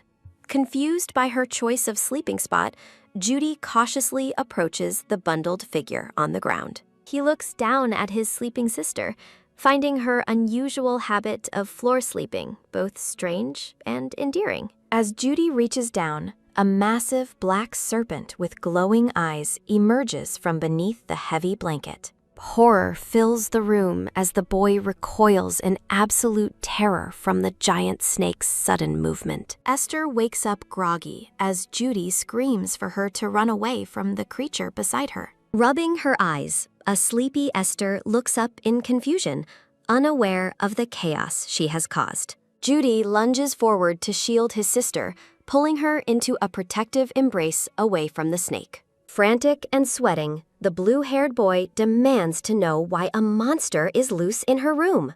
Judy holds Esther tight, still trembling with shock as he realizes she isn't afraid of the beast. His eyes wide with disbelief, the boy remains paralyzed by the sight of his sister's calm demeanor. Esther smiles warmly, introducing the large white serpent as her new pet to her horrified brother. A stunned chibi Judy can hardly process the idea of his sister keeping a snake as a companion. He warns her that bringing dangerous animals home will only lead to trouble with the manor staff. Esther reassures him, while Judy notes that the serpent's massive size suggests it is far from ordinary. Despite Esther's claims of the snake's obedience, Judy keeps a very safe distance from the white beast. The girl calls the snake Bam Bam, prompting Judy to marvel at the fact that she named it. Crouching nearby, Judy admits he's never seen anyone control a serpent so skillfully, praising his sister's talent. Esther asks when he returned, and Judy explains he came straight to see her after finishing his errands. Though happy he came, Esther worries the Grand Duke will never permit her to keep such a serpent. Judy questions why she still uses formal titles for their father, noting how distant the address sounds. Embarrassed, the girl admits she isn't used to calling him anything else, feeling like an outsider still. Judy hopes she will eventually feel like real family, finding the term Grand Duke far too formal. A spark of inspiration lights up the blue-haired boy's eye as he thinks of a clever solution. Leaning toward his sister, Judy excitedly announces that he has a brilliant idea to help her out. He whispers a secret plan into Esther's ear, causing the young girl to look on in surprise. Esther remains silent, processing her brother's suggestion with wide, sparkling eyes as the morning sun rises. Birds chirp outside the magnificent estate as a new day begins, filled with domestic peace and warmth. During breakfast, Judy laughs while recounting his victories at camp, while the Duke listens with quiet amusement. During dinner, the gray-haired father notes Dennis's growth, while the silver-haired boy proudly claims he is now taller than Esther. Dennis boasts about his new muscles, causing his glasses-wearing twin to regret missing the training camp before being taunted. Esther sits quietly at the table, looking nervous as she prepares to share her news with the family. An overhead view shows the family enjoying dinner as Esther hesitates to mention her new snake, Bam Bam, amidst the joy. Esther wonders if she should wait to speak, while Dennis notices her distress and prepares to intervene. Dennis flashes a mischievous grin and suddenly announces to the table that Esther has something important to say. As Dennis encourages his sister, Esther stammers, feeling the weight of the entire family's attention focusing on her. With a blush and a nervous look, Esther finally asks her father if she is allowed to raise an animal. The father's expression shifts to calm realization as he identifies that the animal Esther is referring to is a snake. A close-up reveals the father's shock as the reality of his daughter wanting a pet serpent sinks in. Esther clarifies that it is indeed a snake, while the father wonders if there is a new domestic species he missed. Dennis chimes in with a grin, confirming that the creature in question is actually a quite large snake. The father becomes visibly tense, realizing that Esther is talking about one of the Empire's most lethal venomous serpents. A firm refusal rings out as the father immediately denies the request, leaving Esther looking completely dejected and disheartened. Esther bites her lip in silence, struggling with the disappointment as the heavy atmosphere settles over the dining hall. The father leans forward with a serious expression, preparing to explain the reasoning behind his strict and protective decision. He explains the impossibility of controlling such a dangerous predator, while Esther reflects on her expectation of this very rejection. Dennis leans in to whisper a secret strategy, urging Esther to try the specific method he suggested earlier. Esther recalls her brother's warning about their father's rigidity and his advice that a simple request would never suffice. A memory shows Dennis revealing a secret way to win their father over that is guaranteed to succeed. Determination fills Esther's eyes as she prepares to use the ultimate weapon of cuteness to change her father's mind. The father waits in silence, unaware of the sentimental ambush his daughter is about to launch across the dinner table. Esther clasps her hands and acknowledges his care before asking for a single exception to his strict household rules. Sparkling with hope, Esther looks up with wide eyes and softly calls him Daddy for the first time. Shocked by her own boldness, Esther immediately turns red and realizes she actually spoke the affectionate word aloud. Esther freezes in embarrassment, her eyes wide as she fears she may have crossed a line with her formal father. A stunned silence hangs over the room as the father stares back, leaving Esther panicked that he might be angry. The father asks her to repeat her words, causing Esther to jump as she worries about his reaction to her outburst. Much to her surprise, the father smiles warmly and tells her that calling him that was actually a very nice thing. He looks away pensively, reflecting on how the image of his daughter remains vividly etched in his protective heart. The father recalls Esther's painful and tearful past, realizing how far she has come in showing her true emotions. Seizing the moment, Esther asks once more if she can keep the snake, Bam Bam, under her personal care. The father chuckles and grants his permission, though he sternly warns her to remain cautious with the cold-blooded creature. Overjoyed, Esther realizes Dennis's secret plan worked perfectly as she nods enthusiastically in agreement with her father's terms. Dennis and his twin watch with satisfaction, happy to see their sisters so delighted by the success of their plan. Hoping for a turn, Dennis asks Esther to call him by an affectionate name as well, but receives a confused look. A soft cough sounds as the father clears his throat awkwardly, while the boys wait for their own special acknowledgement. Esther tilts her head in confusion, unsure of why her brothers are suddenly acting so strange after the father's approval. The father rests his chin on his hand, wearing a subtle, triumphant smile as he relishes the moment. A sense of deep contentment washes over him as he realizes how happy he is to hear that name again. The scene shifts as Esther buries her face in her hands, completely overwhelmed by the embarrassment of the dinner conversation. Dennis's twin shrugs casually, while Dennis continues to watch Esther with a mix of amusement and brotherly affection. A sharp intake of breath sounds as the father attempts to maintain his composure despite the overwhelming joy in his heart. A heavy, relieved sigh sounds as the father lets out a massive exhale, trying to contain his immense emotional reaction. Blushing and giddy, the father repeats the word daddy to himself, completely charmed by Esther's sudden display of affection. The brown-haired butler smiles as he listens to the father's excitement over the young lady's heart-melting breakthrough. He observes that the long-sealed doors to Esther's soul are finally beginning to open for the rest of the family. An ethereal glow surrounds Esther, symbolizing the light and warmth she has brought to the mansion since her arrival. The butler laughs as the father enters a dazed state of happiness, comparing the moment to the twins' first words. He reflects on how much more lively the Tercia estate has become now that Esther is finally feeling at home. Standing in the opulent hall, the green-eyed Duke tells Ben how proud he feels watching Esther grow up. The Duke expresses a desire to give Esther a grand gift, mentioning a recently discovered diamond mine. With a serious expression, the dark-haired man declares his intention to give the diamond mine to Esther. Ben stares in absolute shock, his mouth hanging open as he struggles to process the Duke's extravagant proposal. Gesturing emphatically, Ben warns that such a massive and sudden gift might make the young girl feel pressured. The chibi Duke pauses, looking slightly deflated as he realizes he hadn't considered how Esther might react.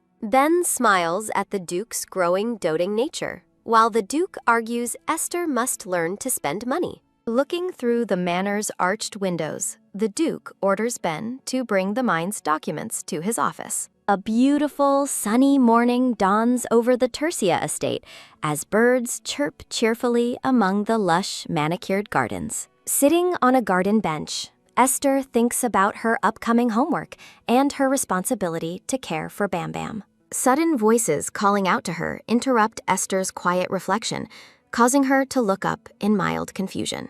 Hans clears his throat as he and a group of servants approach the young lady in the courtyard. Surrounded by blooming roses, Hans and two other servants politely ask if Esther would spend time with them. Hans kindly asks how her foot is healing, remembering how she helped him during the recent snake incident. Esther explains her worry over using divine power for the first time, her pink eyes soft with genuine concern. A beautiful cherry-topped cream cake is presented, featuring a chocolate plaque with the words Lady Esther inscribed on it.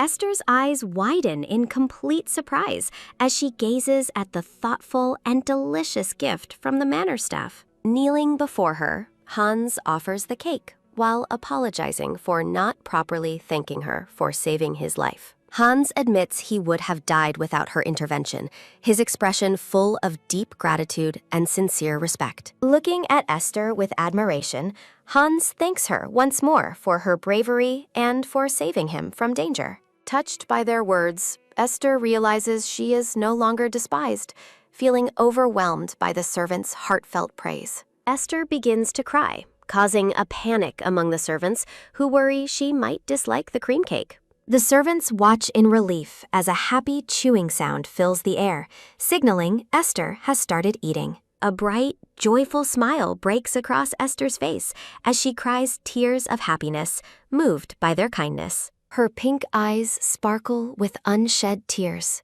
reflecting the warmth and acceptance she finally feels within the manor. Esther happily eats her cake when a voice calling out to her suddenly echoes through the quiet room. A maid watches as Esther continues her snack, the young girl promising to be careful while she eats. A quick chewing sound follows as Esther enjoys a macaron, just before the door opens with a click. Dennis peeks through the door, his green eyes scanning the room as he looks for his younger sister. Entering the room, the lavender-haired boy finds Esther sitting on the sofa enjoying the cake Hans gave her. In a sweet moment, a chibi Esther offers a piece of her cake to Dennis, who happily accepts. Esther asks Dennis why he was looking for her as he adjusts his glasses with a thoughtful expression. Dennis's gaze shifts to the white snake nearby, questioning Esther about her unusual choice of pet, Bam Bam. Coiled comfortably in a basket, the white serpent rests as Dennis notes its impressive size and unique appearance. Dennis warns that the snake is a dangerous animal with lethal poison, urging Esther to raise it with care. He explains that Bam Bam belongs to a highly venomous species, though he notes how docile she seems with Esther. Reaching out, the boy gently pets the serpent's head, acknowledging that the creature truly seems to like his sister. Esther looks on with a surprised expression, taken aback by Dennis's sudden acceptance and interest in her pet. Dennis explains that while some things are confidential, she should always feel free to discuss her problems with him. A warm, gentle smile lights up Dennis's face as he offers his support and guidance to the young girl. Dennis declares that he is her brother, leaving Esther staring at him with wide, shocked eyes at his admission. The chibi lavender-haired boy gives a confident thumbs up, reinforcing his new role as Esther's protective older brother. Looking down at Bam Bam, Esther reflects on Dennis's words, feeling a strange and new sense of familial connection. The snake flickers its tongue as Esther notes that while she isn't crying, her heart feels strangely full. A tearful yet radiant smile grows on Esther's face as she embraces the lingering warmth of her brother's love. Memories of her past suffering and chains fade away as Esther realizes her current happiness is no longer an illusion. Surrounded by flowers, Esther sits peacefully with Bam Bam, finally feeling secure in the home she once feared. Thinking of Dennis's kind face, Esther cherishes the warm love she has shared with her new family members. Gazing at the Duke and Judy, Esther realizes that her dark thoughts of the past have finally vanished completely. Clutching her pink dress, Esther watches Bam Bam with a quiet resolve, ready to embrace the bright future ahead. Overwhelmed by memories of Ravian, Esther vows she will no longer let her life be stolen away. Now officially Esther Tertia, she realizes that even as a saintess, Ravian can no longer control her. Looking down at the white snake, Esther finds comfort in the strange companion she has chosen. Determined to build a future of happiness, Esther's pink eyes shine with a new, fierce resolve. She envisions a life where she is truly part of the family,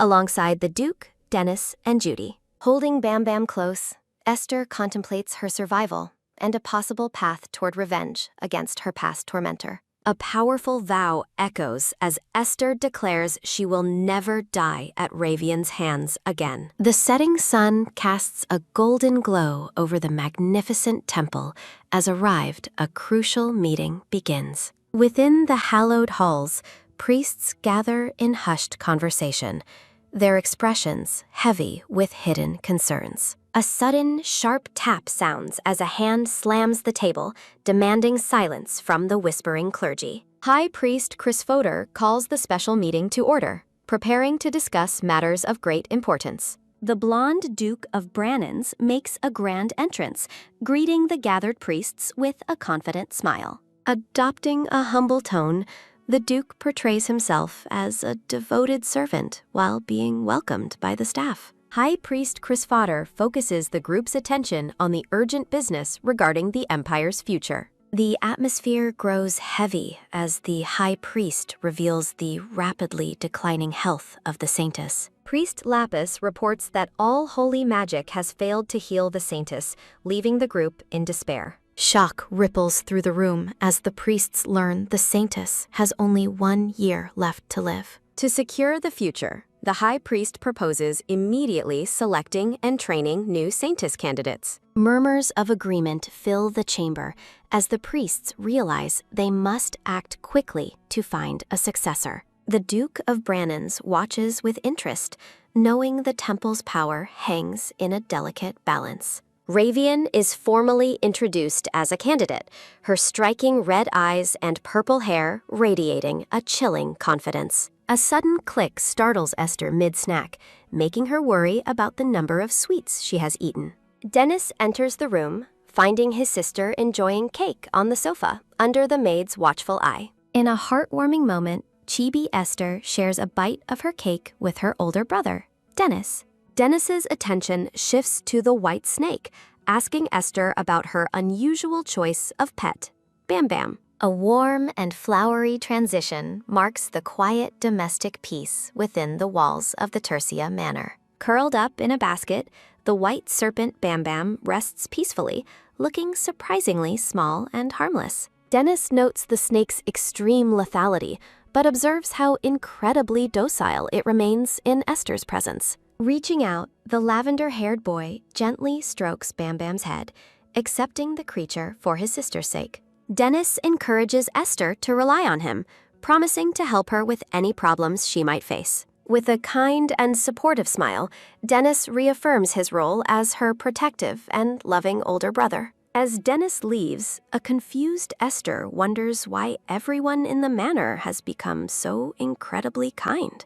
Memories of chains and dark prisons contrast sharply with her current life of tea and sunshine. Clutching Bam Bam, Esther feels a deep sense of security, realizing she finally has a real family. She reflects on the pain of her past, determined to cherish the happiness she has finally found. The haunting vision of Ravian returns, serving as a reminder of the danger Esther once faced. Despite the lingering shadows of the past, Esther's gaze remains steady and full of inner strength. Every fiber of her being is dedicated to creating a better life, far from her previous suffering. Her resolve is absolute, as she vows that death will not find her at Ravian's hands again. High Priest Chris Fodor calls for a private audience to discuss the selection of the next saintess. The priests gather around the large table, awaiting the High Priest's news about the upcoming special day. With a steady stride, the blonde Duke of Brannans enters the room, his presence immediately commanding attention. The Duke is warmly received by the priests, who express deep gratitude for his dedication to the temple. Smiling pleasantly, the blonde man plays the part of a sincere believer, while maintaining his noble poise. High Priest Chris Fodor settles into the meeting, urging everyone to focus on the most critical matters. The room falls silent as the High Priest details the alarming health crisis facing Saintess Cespia.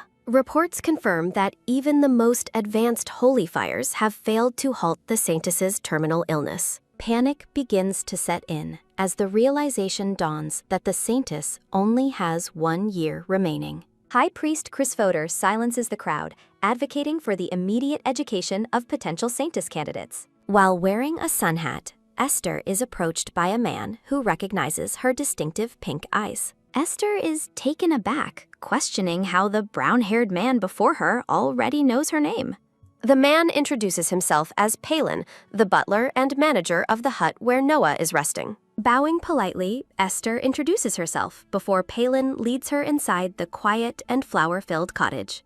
Palin explains that Noah is currently resting, but would be delighted to know that Esther has finally arrived. Clutching her small suitcase, Esther enters the room to find the dark-haired boy fast asleep. Esther watches Noah's peaceful face, her expression softening with concern for the boy she came to visit. Palin leaves a bell for assistance, explaining he has work to do while Esther stays with Noah. With a final bow, the butler departs, leaving Esther alone in the quiet company of the sleeping boy. A soft rustle sounds as Esther turns her gaze back to the bed, where Noah remains motionless. She reflects on how Noah always seems to be sleeping, just like when they first encountered each other. Sitting beside him, Esther worries that she cannot finish his portrait if his eyes remain closed. She contemplates using her unique healing powers to aid him, hearing reports of his persistent illness. An ethereal glow surrounds Esther as she realizes her own inner strength is beginning to drain away.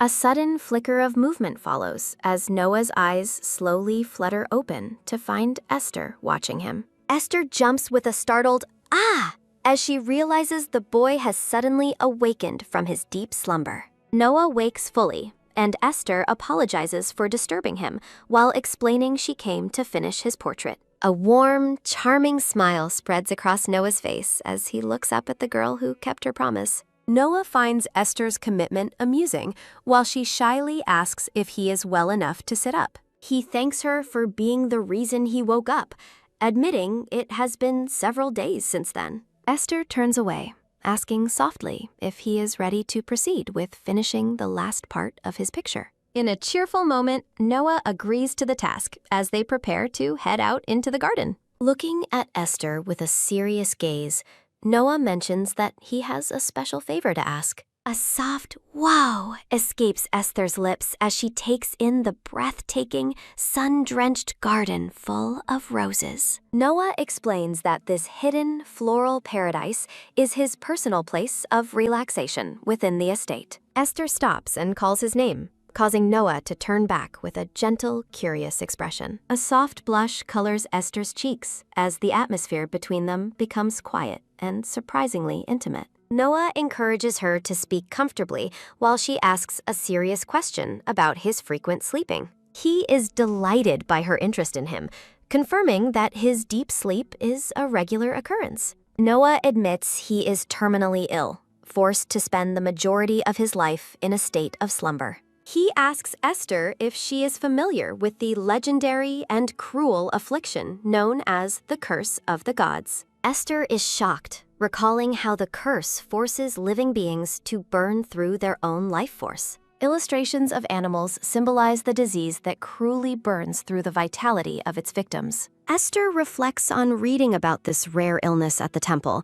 surprised to encounter it in person. Noah reveals that without a constant supply of divine power, his life would likely end in an instant. Esther wonders if her presence is draining her magic, but Noah insists his life is not regrettable. He confesses that he was essentially abandoned in this holy place, barely surviving until this very moment. Esther looks at Noah with a mixture of shock and pity as his tragic past is revealed. Noah reminds her of the favor he mentioned earlier, his tone growing serious as he approaches. Stepping closer, Noah looks Esther directly in the eyes and asks if she is willing to help him. He assures her it won't be difficult work, urging her not to feel stressed by his request. Noah expresses his deep hope that Esther can stay by his side for the foreseeable future. Flustered, Esther listens as Noah explains he needs her because she is full of holy magic. She realizes her power is the reason she feels drained,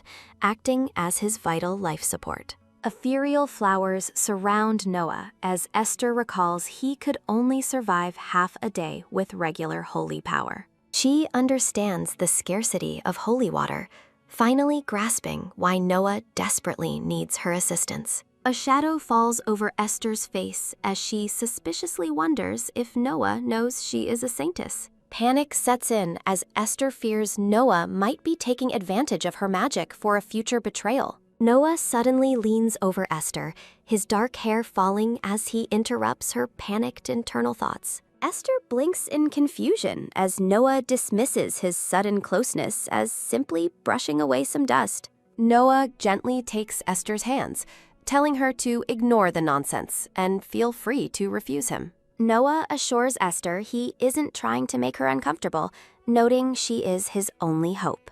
Urging her to speak freely, Noah expresses his fear of Esther becoming tired of him. Esther remains pensive, her expression unreadable as she considers the weight of Noah's desperate request. Realizing Noah's survival depends on her magic, Esther questions why she shouldn't prioritize helping him. Esther explains she needs permission to visit, but Noah reacts solemnly to the mention of her family. Seeking a compromise, Esther suggests visiting occasionally, if her father allows it, her eyes filled with hope. Noah feels relieved by Esther's agreement, admitting he had no other options if she had refused. Encouraging Esther to rely on him later, Noah leaves her wondering what he might do for her. A peaceful breeze rustles through the lush green trees, marking a shift in the quiet atmosphere. A sudden, brilliant flash of light startles Esther as a mysterious, glowing orb illuminates the clearing. Esther is struck by a sharp realization as a powerful, unsettling vision flashes across her mind. Noticing her distress, Noah asks Esther what is wrong as leaves swirl around them in the wind. Confused by the sensation of being watched, Esther asks about eyes, though Noah sees no one else. Esther reflects on the intense connection she felt, wondering about the source of that mysterious, divine gaze. In a distant chamber, the ailing saintess Sespia wakes with a start, her eyes wide with shock. Sespia witnesses a vision of Esther amongst thorns, realizing the girl is destined to be the next saintess. Baffled, Sespia questions why Esther, rather than Ravian, has been chosen as her holy successor. Reflecting on her terminal illness, Sespia's thoughts are interrupted by the sound of approaching footsteps. Sespia is stunned to hear Ravian being congratulated on becoming a saintess while she still lives.